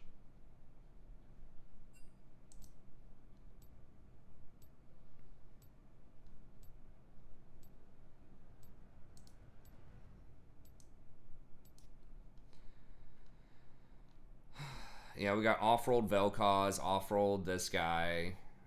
What was our middle anyways? Galio?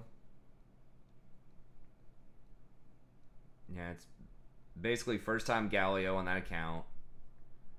Off-rolled, off-meta, Vel'Koz, bot lane, with a okay win rate, negative win rate Kane, okay win rate Garen, and they had a pretty good, like, Garen I think is countered pretty hard if that Gnar is good. We were going to lose bottom lane to Caitlyn. Graves is going to be able to bully Kane early. We just didn't have anything good going on. So, we'll play a game on the gold. We won't wait out the dodge timer, but that's just...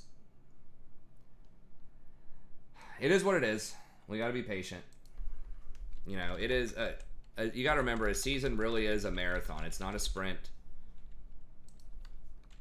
But yeah, that's the biggest thing to me, is make sure you're focusing. I think that's something that doesn't get talked about a lot. And then you have kind of just your standard stuff, right? Ward more, die less, focus on macro. Really think about, like, taking advantage of every opportunity. I think that's the biggest thing, because what holds people back the most, I feel like, is not necessarily really obvious mistakes. I think that that is a thing. You know, people do make mistakes, but it's trying to identify and minimize lost opportunities.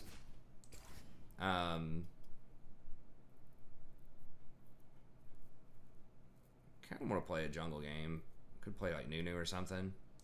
I guess we'll play a... Maybe try a Thresh game or something. We'll see.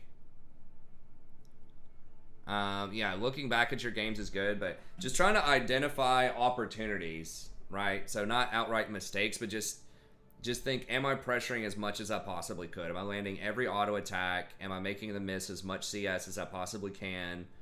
Am I, you know, macroing to get every opportunity that I can? If you see the jungler top, for example, are you spam pinging dragon? If you have an opportunity to try to grab that dragon.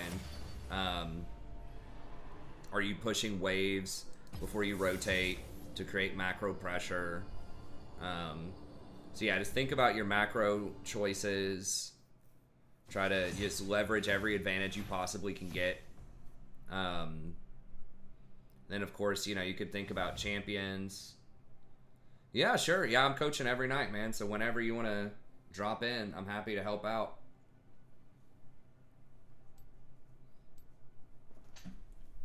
But yeah, I think that's probably it. So, like, champion picks do matter, you know, being meta and stuff like that. It does matter, but there's definitely, like, you can win with stuff that's not necessarily, like, the most optimal possible pick. Obviously, playing optimal stuff is good, but you can still win with stuff that's not, like, fully optimal if you do the other stuff correctly and if you just play around your victory conditions. Alright, I'm just gonna get rid of Blitz. Even if I dodge the hooks, it's such a threat. Especially if we lock an immobile 80 carry. So I do tier lists. Like, I do think that some champions are better than others in certain circumstances, but I think that a lot of times the best ways to improve are just, like, improving your focus and just, like, looking for opportunities. Hey, thanks, Weeva. I appreciate it. I know I'm definitely guilty, like I said, of not being focused. I mean, part of it is that, you know, I'm streaming and talking a lot. Part of it's I'm pretty sure I have adult ADHD. So, like, undiagnosed. Ooh.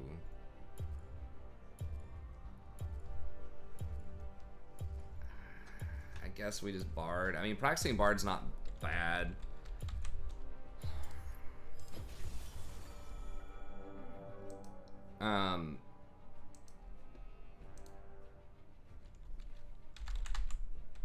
I can't pick Thresh and Illusion. It's just too easy for him to dodge hooks and things like that. There was a Bard build. People were doing something kind of funky. I think it was like Phase Rush or something on him. Maybe not.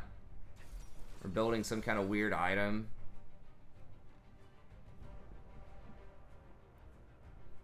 I guess not.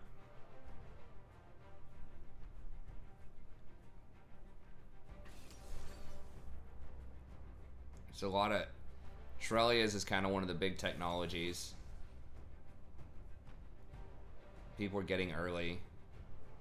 I've been a big fan of Shrelia's ever since that rework on a ton of champs, and most people, I think, were just really undervaluing it. It's so cheap, and that movement speed is such a big deal.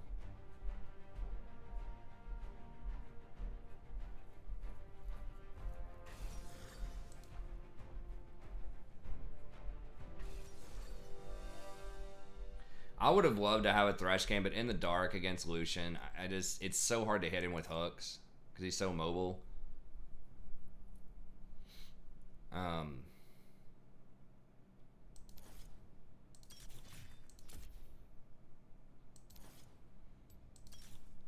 gonna try out Font a little bit more. Okay, so double AD bottom.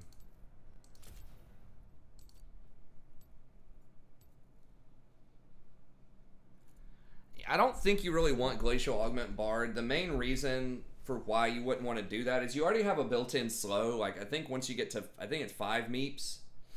It might be 15, but pretty early on, you get a built-in slow on your meep-empowered auto attacks. So it's not quite as good as Glacial Augment, but it's a little redundant because slows don't stack. So it feels a little lackluster. And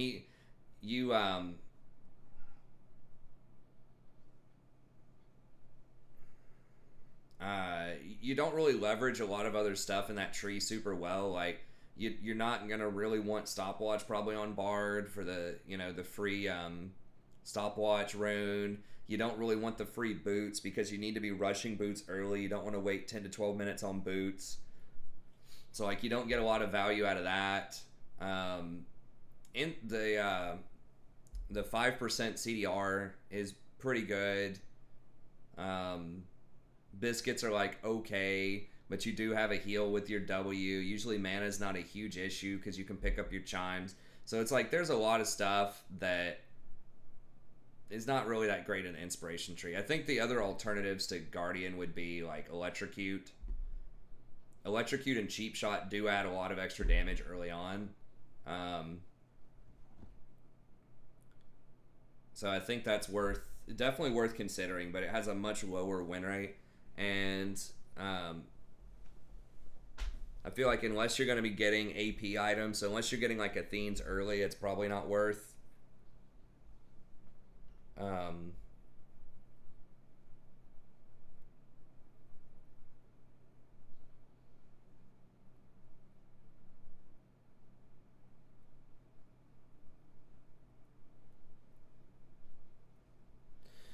Yeah, power. If I guess if there's no money exchanging hands, if you're not asking for someone for something like that, if you're just saying, "Can I have a duo that's really good that wants to play with me?" That's okay, and that's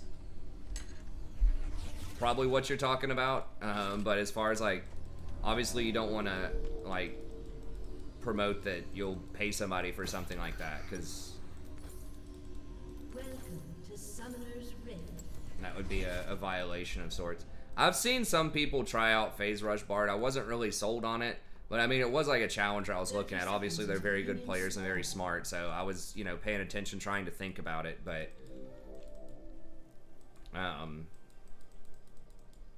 most people don't get that, and I couldn't really see a super great reason why you would want to do that. I mean, you're giving up too much, I think.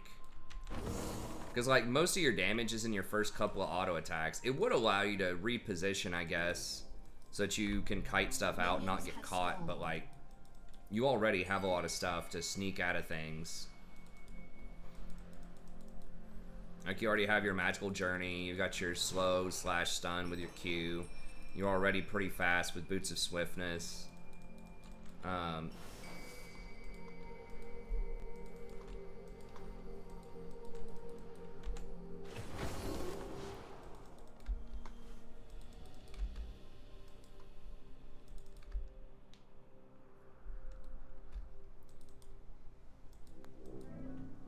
3-stack. Oh, press the attack. Nah.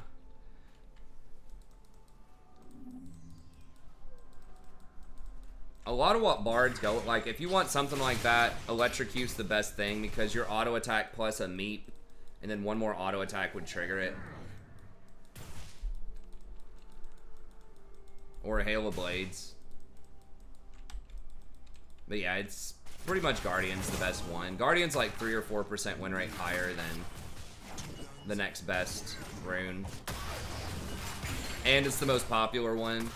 So usually that means by default it'll be slightly lower. Just because you'll have more amateurs playing bards that are getting the most popular thing.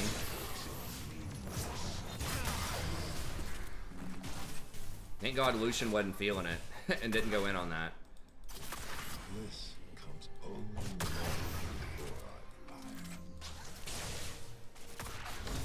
We could have been in trouble if Lucian followed up there.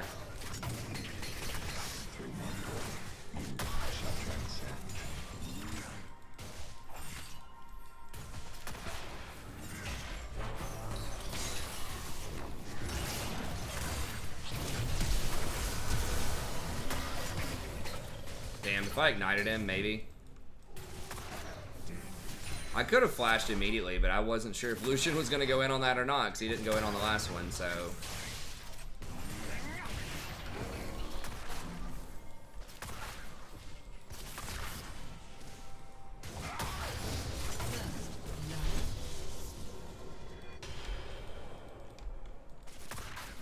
Guardian's just really good throughout the whole game. Like, it is good early, but it's also, like, pretty respectable later on.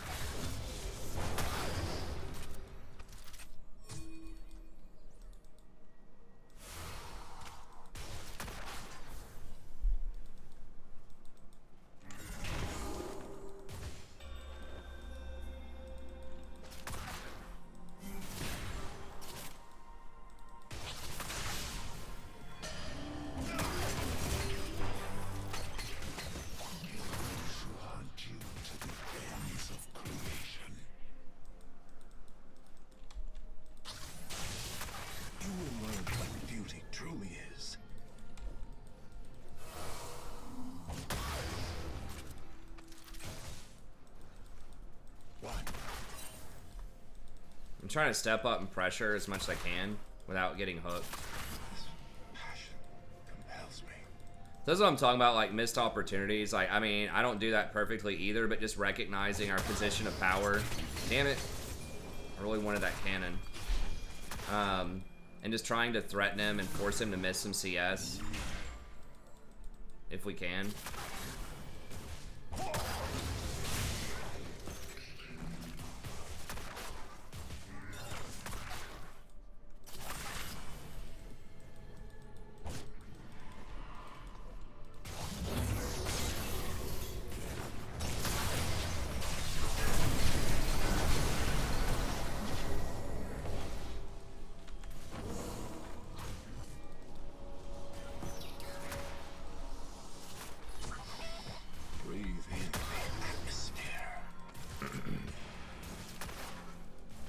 You gotta be careful here, because Lee...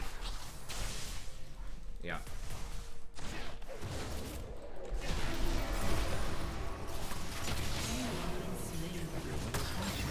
Okay, well, I guess at least we kind of got a trade.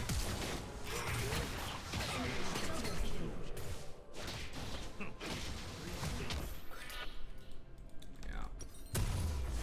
Saw that coming.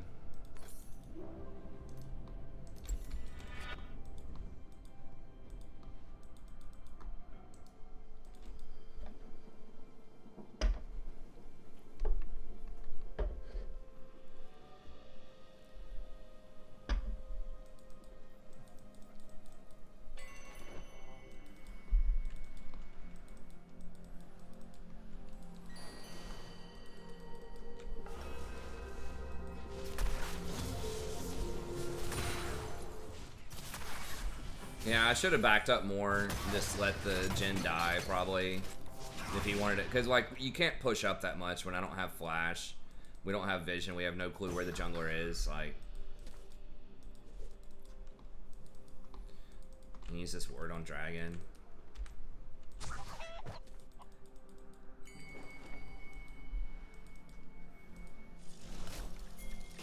Maybe this is not warded.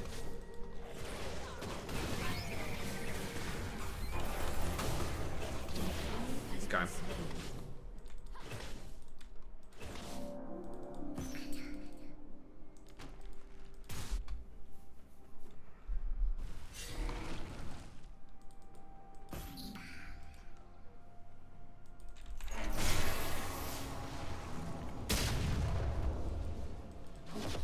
So he's pretty much letting us know he has that warded.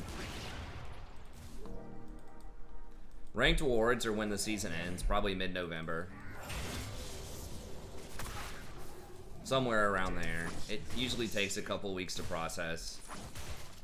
November-ish, preseason.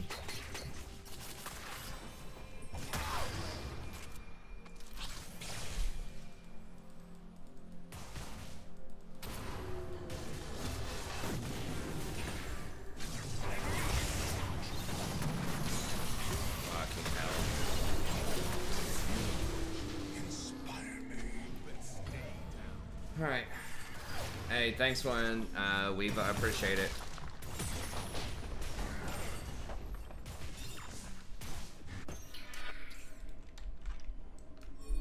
Can you at least, like, get something on that side of the map if you're just gonna power farm? No, dude, Kale's under the freaking tower, man. Just get Riv.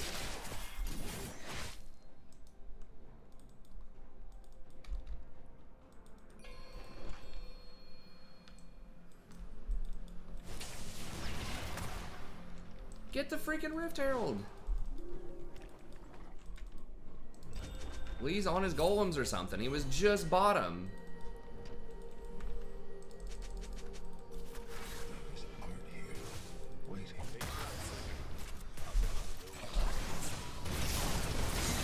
Well, that's disappointing.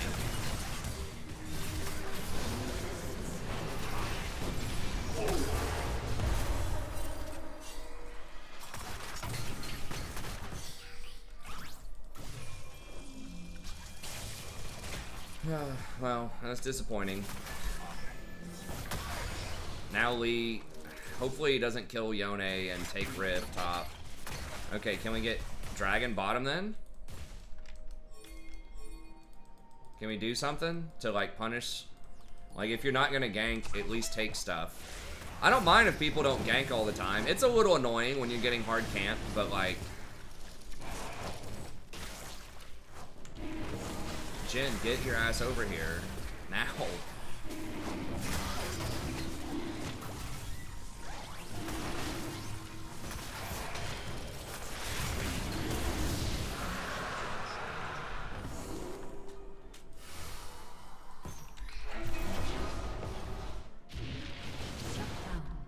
Okay.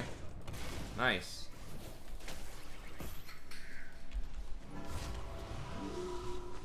Okay, good. That's how you do it. You got stuff. It's like, I get it if Kha'Zix is kind of newer to jungle or Kha'Zix, or he's just a little scared because Lee's ahead and doesn't want to risk a counter gank. It's like, okay, I get it. Cool. But, you know, you see him on one side of the map, you're not there. Just get something on the other side of the map. Get Rift, get Dragon. Go at least take his jungle or something, you know what I mean?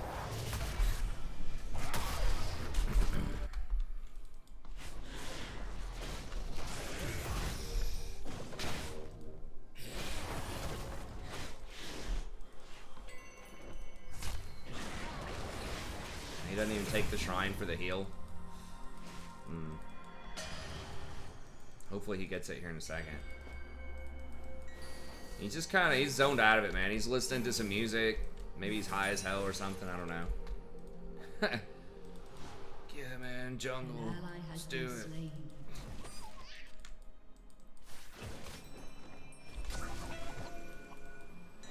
We'll go ahead and donate this control word over here because we have no control over bottom at this point. I guess Jin, well, we're behind like 30 CS, but now they got Scuttle. You will learn what beauty truly is.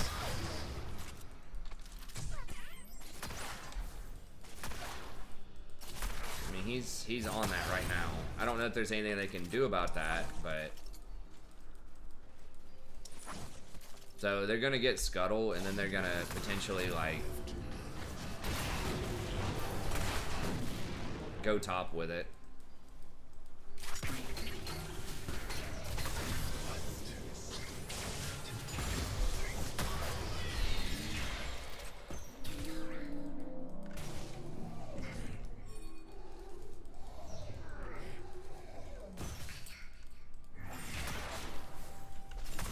Can we beat him? I mean, we are up a little bit.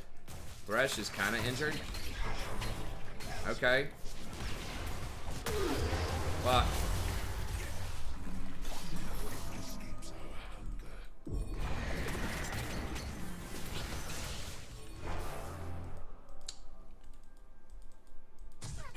I could have hit the Thresh, I guess. When Thresh got snared, I probably should have just ulted the Thresh. I was trying to like go for the Lucian and then finish off the Thresh.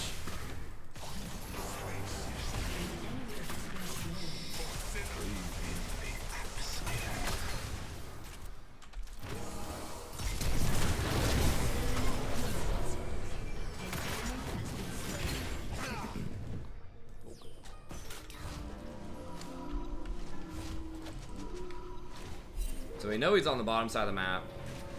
Yeah, there he is.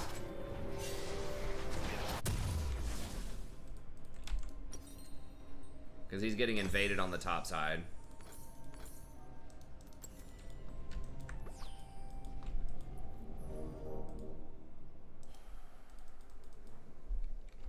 He's probably going to rift bottom though, which is not good for us. Turret plating will soon fall. I don't have ult to stop it.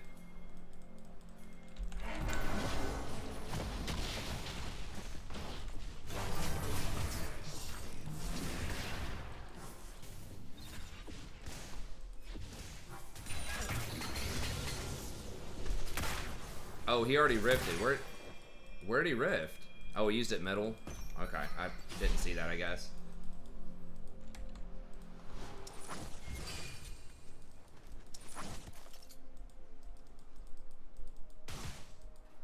Well, there's several factors. Like, my goal is not to win. On this, like, I try to win on the Smurf account, but I'm not, like, hard doing everything I possibly could. Like, I'm not hard focused every game.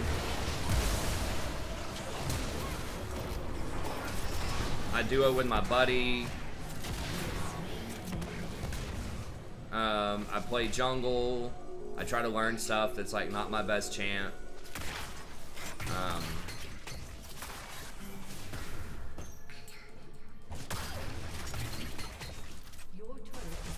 There's a lot of stuff where it's not like 100% if I was trying to win, this is like the most absolute efficient cutthroat thing I could be doing, you know what I mean?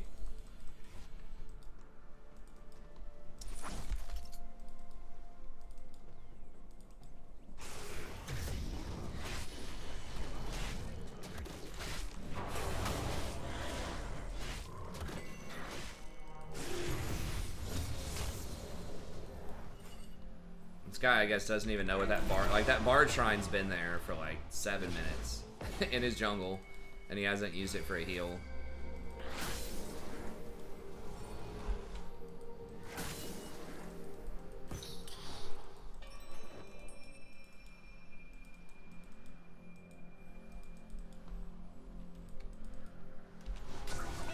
Your team has destroyed a turret.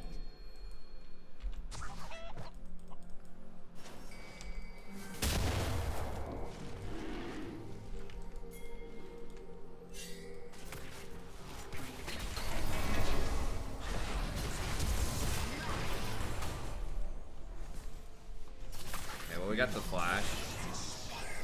Please here, probably.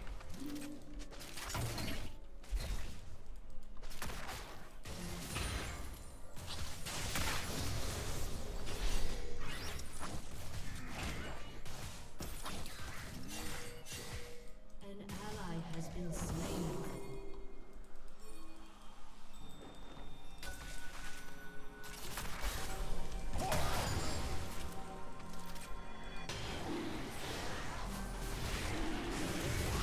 Also, I mean, to some extent, I really don't want to level it too far, because, like, one of the huge perks of,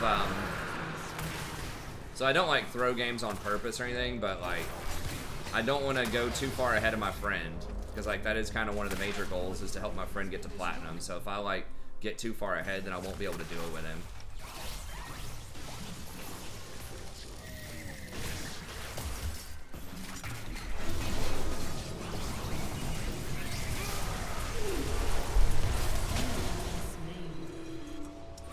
Triss like, nah. Okay, well, I thought Triss was gonna like come in and ult one of them back or something, and then Jhin could finish him off.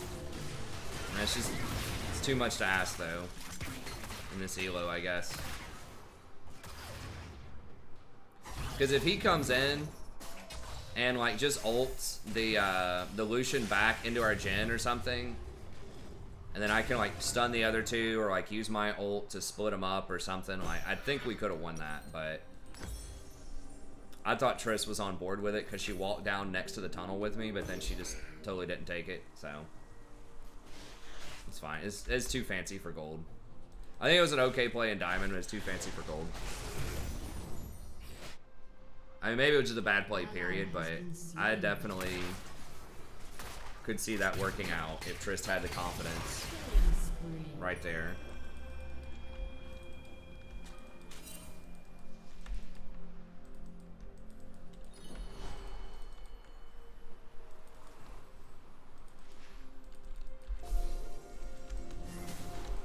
That is a thing too sometimes, you know, switching back and forth between accounts is you got to sort of recalibrate.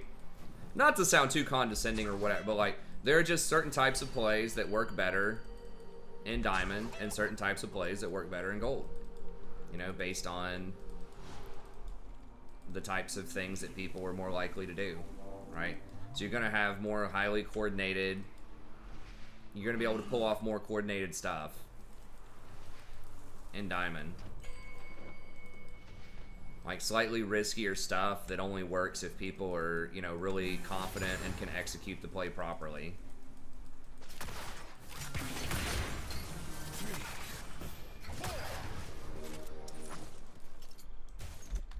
Versus in Gold, a lot of times you have to assume that people aren't going to have the confidence or they aren't going to execute to the maximum extent. So you got to build that in. Look for even higher probability plays.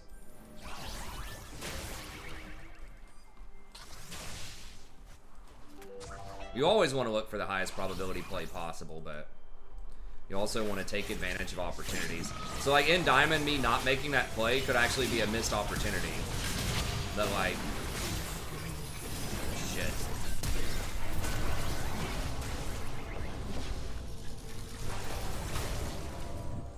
Anyone? Anyone? Okay, I guess not. Everyone's sitting there looking at this isolated Lee Sin. The tunnel was timing out too, like no one else was going through that tunnel. He was just like 1,000 yards ahead of anybody else.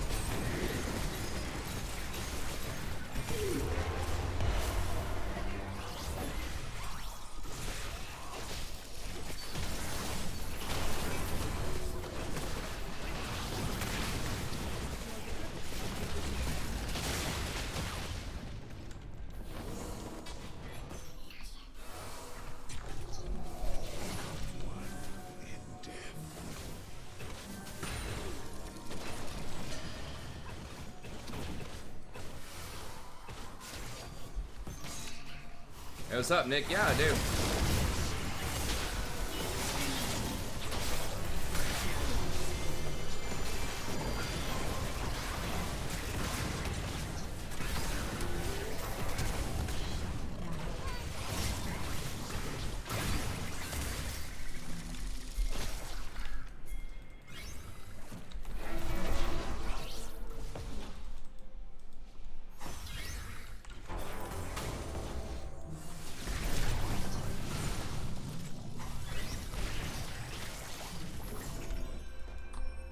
Yeah, so $25, $20 if you're a channel member. They give you a discount on pretty much everything that's kind of a personalized service on the channel if you're a member. But otherwise it's $25, which I think is pretty legit. Yeah, so, you know, I may not be a challenger per se, but I think I have some stuff that I could say that can help out a lot of people. And honestly, if you're not like at least a Diamond player, maybe even a Masters, then you don't necessarily need someone that's a challenger to get good stuff, right? Sometimes just having someone that can break stuff down and explain stuff a little bit more can actually be more valuable than the mechanics or even the knowledge itself. Just learning how to turn it into something that's actionable.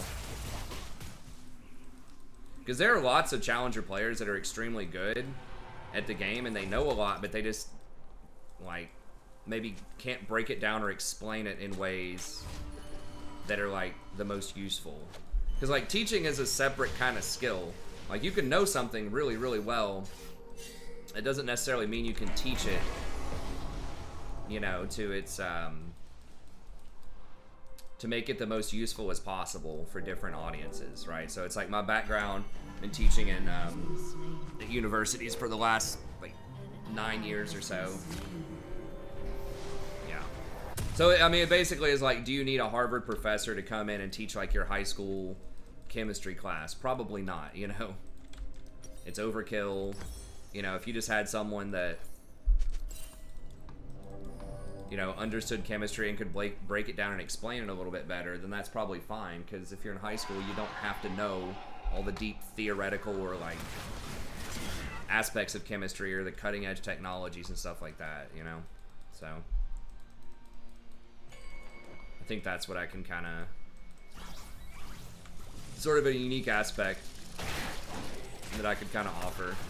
It's different than some of the other ones, even though I'm not a challenger. I do offline coaching, yeah, that I can do that. I do prefer to do the streams these days if people are comfortable with that, just because my offline time is a little bit more limited, but I definitely can do the offline if people prefer that. Yeah, that's true too, Romeo. So yeah, it obviously helps. The higher rank you are, you know, the better player you're going to be, the more likely it is you're going to know a lot of stuff about the game. But being able to transfer that knowledge to other people,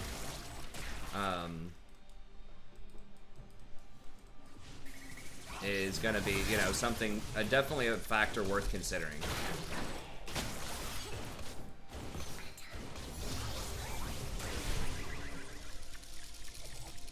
Now, obviously, there's a limit to that, right? Would you want, like, someone who's, you know, Iron 4 that can, like, explain their potentially very limited knowledge of the game well, but they're just, like, maybe pretty limited because they're new, versus a challenger who knows a hell of a lot about the game, but just maybe not the best explainer. You know, there's some limits to it, obviously, but...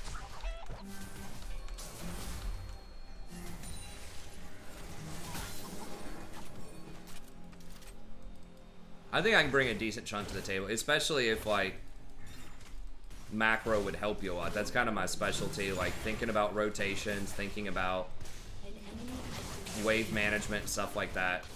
As far as, like, unique mechanics, if you're wanting me to coach somebody on, like, you know, Yasuo laning, like, in-depth mechanics and stuff like that, obviously I'm not going to be qualified to do something like that, but...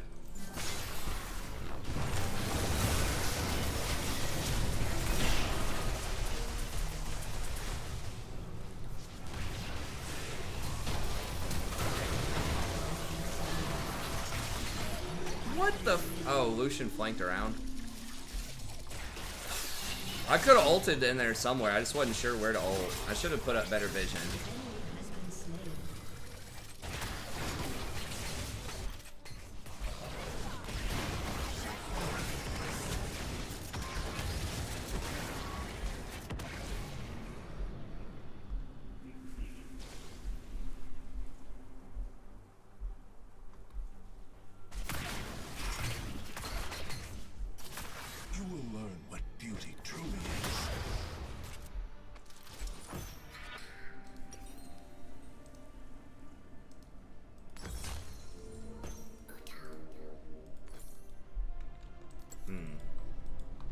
So yeah, I should have ulted something in there. I just couldn't figure out what was the best use of it.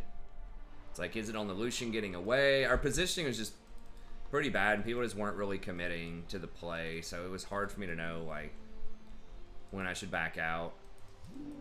The Lucian coming back in from that blind spot really kind of caught me off guard there. See, Thresh burned his flash too, I believe. The Kayle is becoming a big problem. She's almost 16.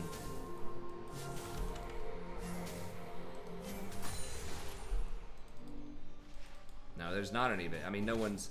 There are actually a couple of control wards out there, to be fair. But yeah, if you die, that's one of the reasons why you don't want to die a lot as support, is a lot of times your vision's going to fall down, or they'll go clean it all out.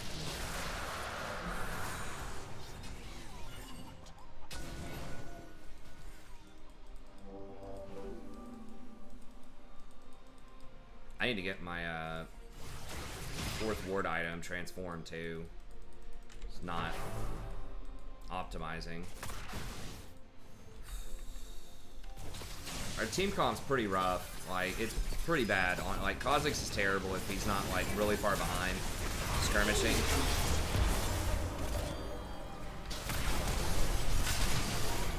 Hell. Always got the flash.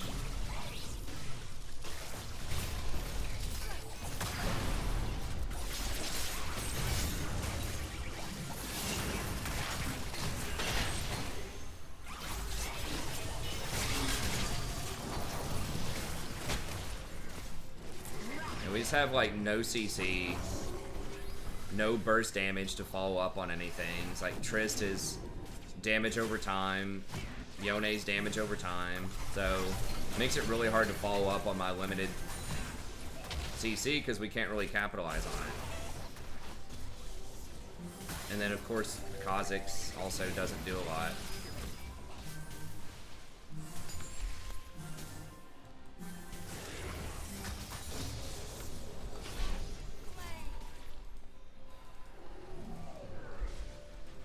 No, the stream definitely does. Yeah, I mean, talking with people, I definitely lose focus to some extent.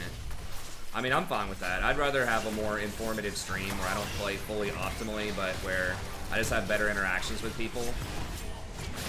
I'd prefer that.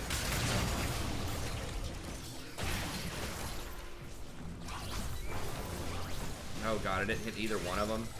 Damn, if I'd gotten the stun on both of them, that would have been really nice.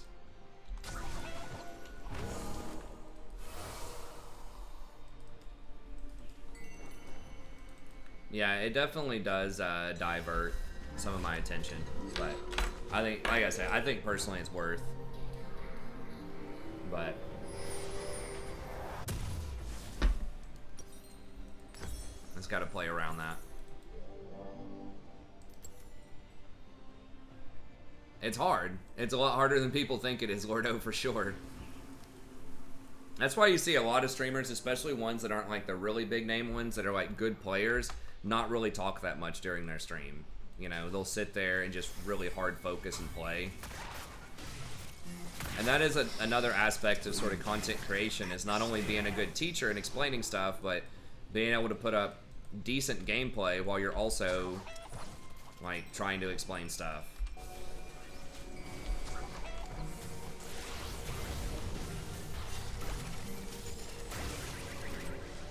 But yeah, being a streamer also is not necessarily easy, right? It's not just like play well. Like that's usually a good start. But it is, you know, if you're trying to be a good host, right? You're trying to keep people entertained or explain things to people. What the hell?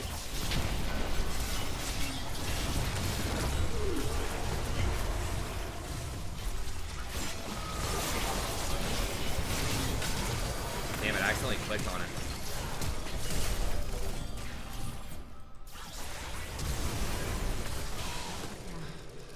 Well, they even screwed up that combo. Right? They KO ulted the person that had a zillion ult on him. But, like, our comp is just so difficult to execute. Because we don't have a lot of good follow-up. Like, we're good at finishing people off if we get them low with the Tristana and the Kha'Zix, but it's... everyone's, like, so close range, it's just really spooky. Can we Baron?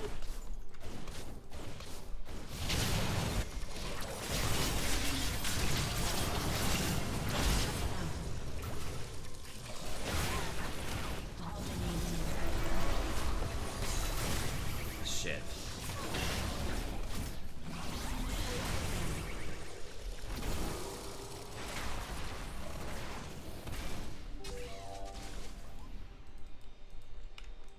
We gotta push this lane up. Push it up, boys.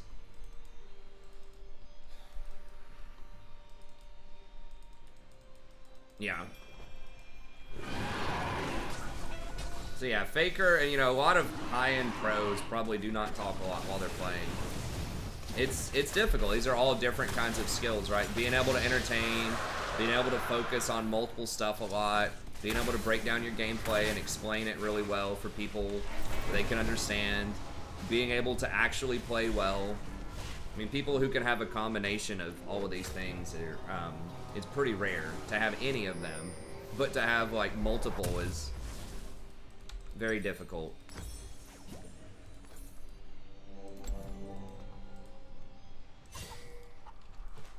Zillion fun champ. He's got his moments, but yeah, it's definitely gonna be challenging for us. Like, we do have scaling in the sense of, like, we have double ADC, but the Kale is going to be a problem. I mean, I'm going to have to hit some good ults, and we're going to have to play really well around the Kale and the Zillion. Yone's online.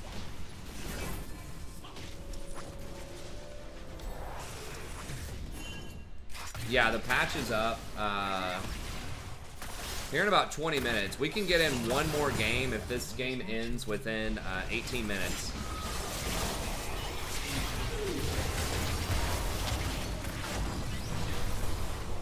How did I only hit one person? Damn. It is hard to figure out how to navigate these fights with my ult. It's like I don't want to mess my own team up with it, but we're getting into like these weird fights.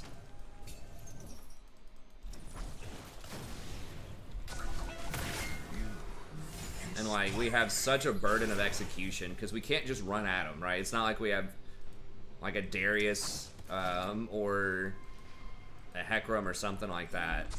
It's like very careful positioning is required in these fights because we don't have a tank outside of me. And it's just like we don't have a lot of CC either.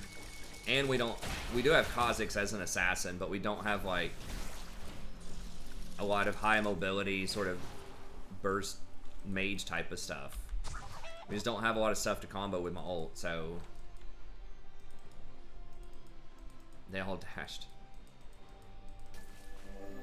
It's definitely a tough one as far as team comps go. It's winnable, it's just we gotta play the fights perfectly.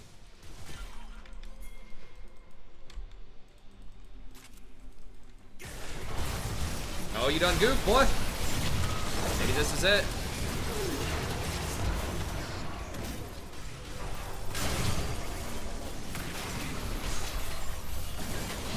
Holy shit. And they have so many get out of jail free cards, even if I pick somebody with the Zillion and the Kale ult, so.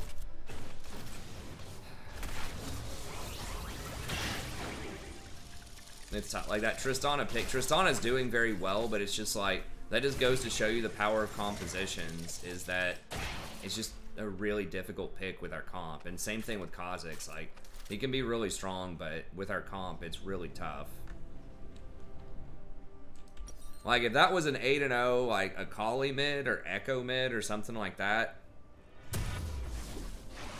we probably would have already won.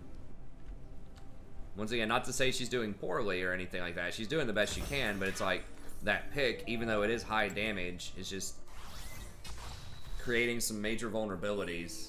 Or it's like, it's not allowing us to maximize some of our strengths, right? Like, there's just no one can follow up on my ult a lot of times. Or at least not with one of those eye-popping, like, wombo combo, like, delete them all if I hit the ult. Or just like hard punish that Lucian for forward dashing out of position.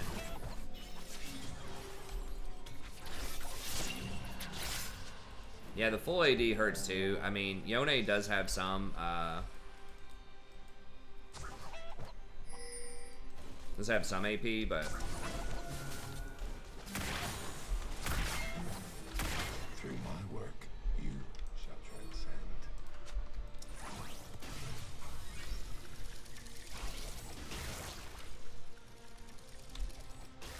he's gonna just throw a bomb in here. He's gonna try to, or that.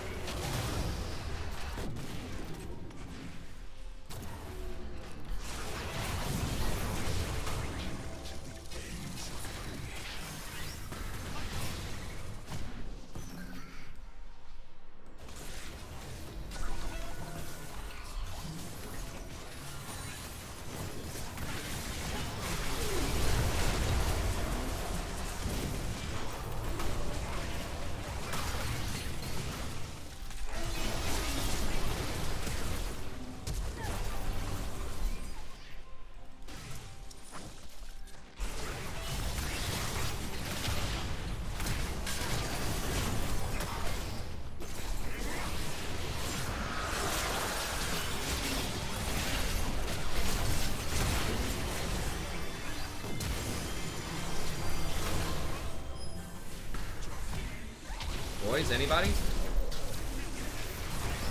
Any fucking body? God bless. It's like 2 stuns in a row. Kha'Zix just actually literally can't do anything. It's like, use your ult. kill Lucian or anybody. I don't know. It's rough.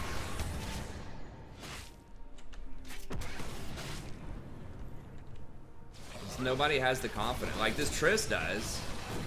Sort of. Wow, really? That got him? Okay. Someone did get blown up immediately at the start of that fight. This passion compels Yeah, unfortunately, they aren't really paying attention to our team comp. Like, they aren't even stacking armor.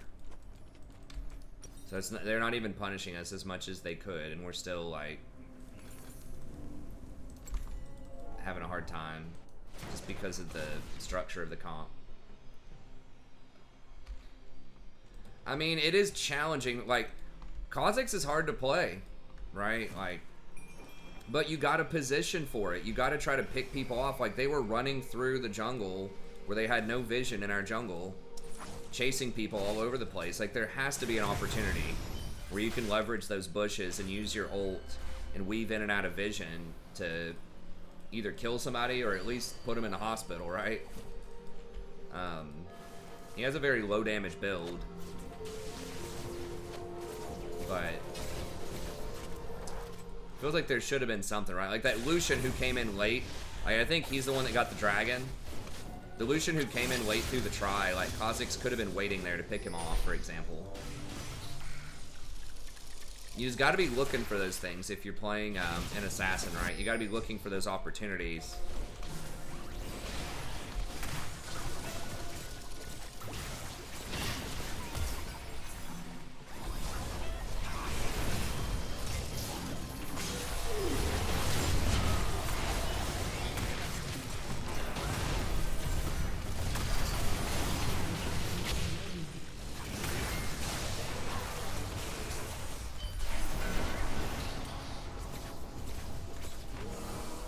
We're just getting outscaled. Theirs is just so much easier to execute. Just run at people and use your ults.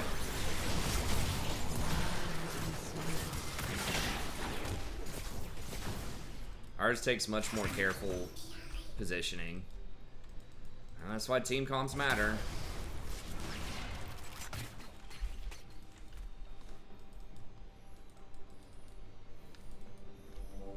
An ally has been slain.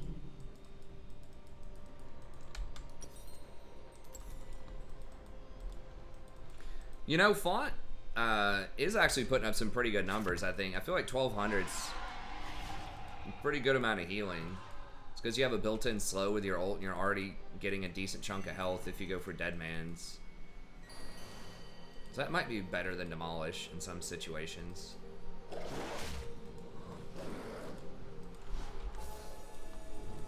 Like, if this is Diamond, I probably would have dodged from the all AD comp and just... If I saw this guy, like, it was first time Kha'Zix or something, which I assume it has to be something like that, I probably would have dodged.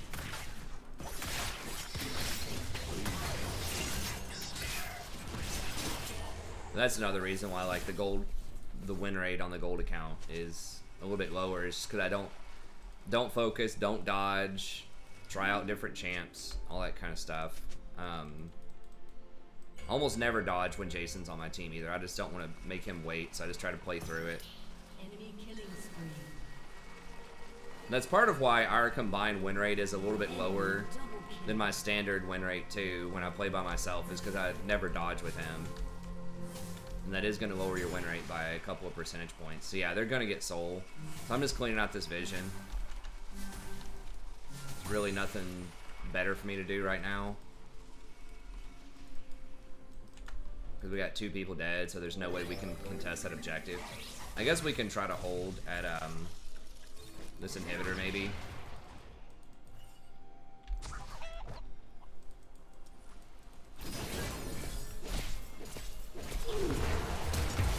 Okay. Guess we got the flash, but...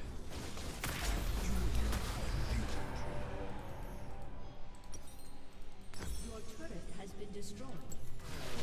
Everyone is watching. So just remember, you know, whenever people are just like, oh, anything wins, anyone can win, just play whatever champ you want to play, it's like, well, sort of. But they're definitely, like, compositions do matter, even in gold. Because, like, the major reason we're losing is not necessarily because anyone's playing terribly. I mean, like, the Kazakhs is having some problems, but, like, it's not anything that far out of the ordinary, right? Like, you're gonna have somebody always that's, like, having some issues.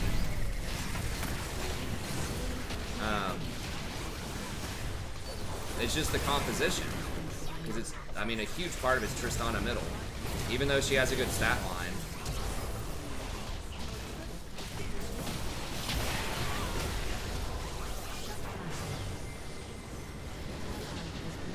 It's just the composition matters. Like I said, if it was really any sort of traditional mage that's anywhere close to in the meta that was 8-0, we would have had like a much better time with like average level gold play. If it was like an Orianna or a Syndra or Zoe, Akali, Diana, Echo, pretty much anything.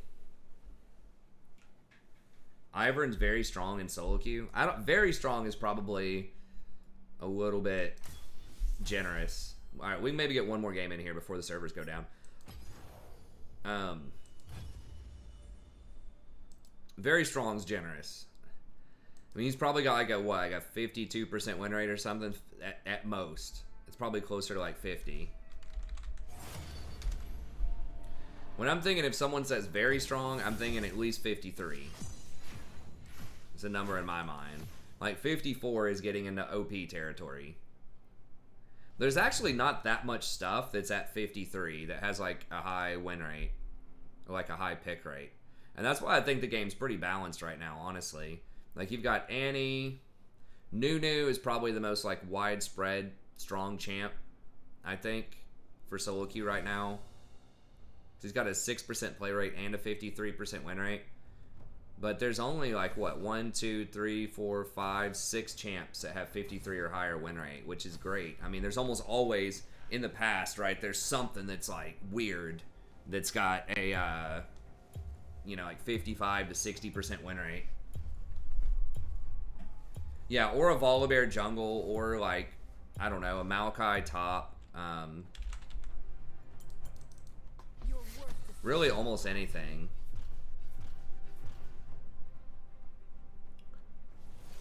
Any thoughts on the new TFT? I honestly haven't followed TFT in like since pretty close to its release. I'm getting so tired of seeing Blitzcrank. Honest to God, that champ's so obnoxious.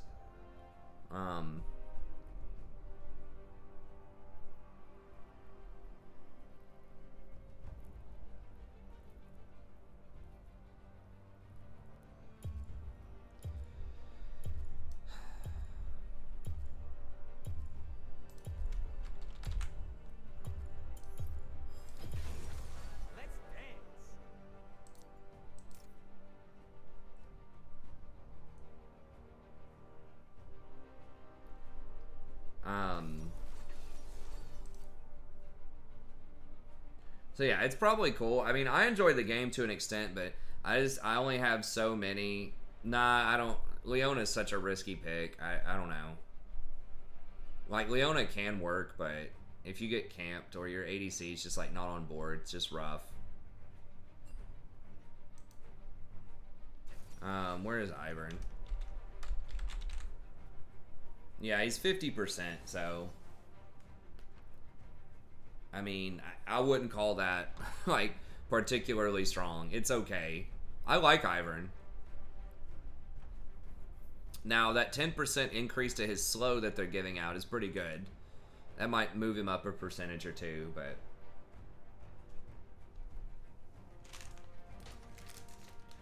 they really need to just like increase his early game a bit, like make his clear a little bit safer.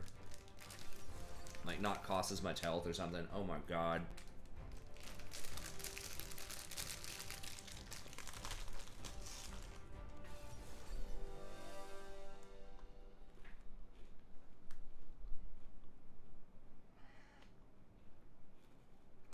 Alright, I'm not even gonna waste time. I'm just like dodging out of that. And then we'll see if we can get a game on the diamond account before the timer ticks down. Yeah, I just don't like Nautilus and Leona right now. With random people in solo queue.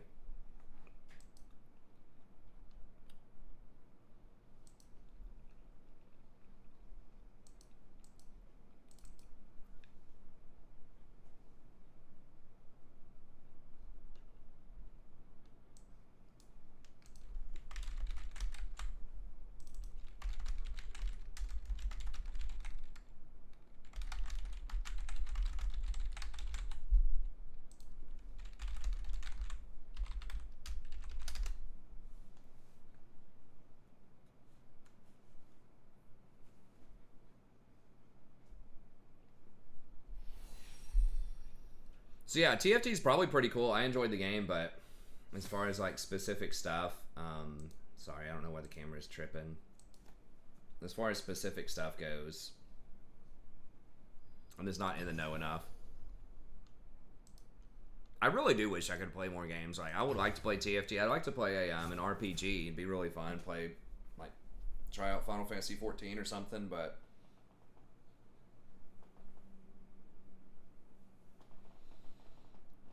don't have a lot of time.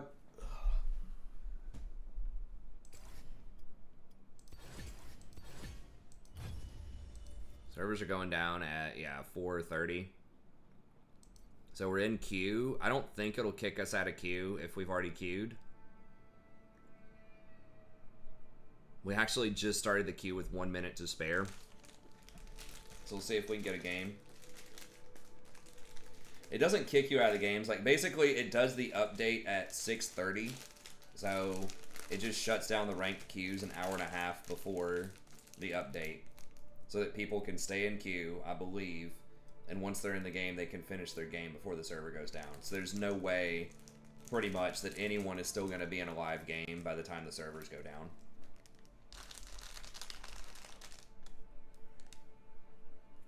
Okay, yeah, it's 4:30 now, so we are in queue. No, damn it. No, it does knock you out of queue at 4:30. Okay, well, I guess that's got to be it for tonight. I thought that if you were in queue, it would let you do it. I guess you have to be in lobby. That last game was going to be a massacre, though. Their team comp was so good.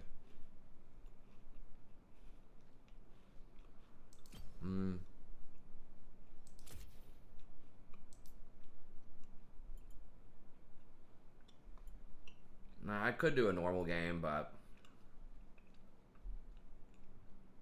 I think we'll probably just opt for a little more sleep so I can get up, make some updated tier lists, and just do some more content and catch up with stuff, and then come in strong tomorrow. But okay, that's gonna be it. Cesario's a bit of a light night. I think we only got a few games in there after a million diamond dodges and all that kind of stuff, but we got some interesting, couple of interesting games I think in there. I think we were 0-2, right? It's not necessarily the most winning of nights, but yeah, we were going to get massacred by. We were basically going to lose every lane hard, and they were going to snowball on us most likely. So it's going to be a super rough lane. Anyways, we'll be back in here tomorrow. We're here every night. If you're new to the channel, starts usually around midnight Eastern Standard Time. I am teaching 5 classes at a university this semester, so my Tuesdays and Thursdays are usually like pretty rough. So sometimes I sleep in a little bit later and start around like 12:30 or 1 a.m. But most nights we try to start around midnight. I'm pretty much here every night streaming. We do lots of other content as well. We have dozens and dozens of guides on the channel. I'm going to have, fresh tier lists, fresh patch notes every patch. So be sure to check all that out. I am doing some more single player stuff as well. So I'm still working on a Witcher playthrough if you're interested in that. I'm about to start releasing some episodes on Darkwood, and I do a ton of Warhammer 2 commentary as well, legendary campaigns, and just kind of same deal that I do with League, just explain a lot of my decisions, just with pretty much anything that I do, right? So hopefully you can appreciate the game a little bit more, get some interesting commentary, maybe help you out if you want to try out the game, that type of stuff. But anyways, that's going to be it. Thank y'all very much. Have a good day. Always, I really appreciate you, and we'll see you next time.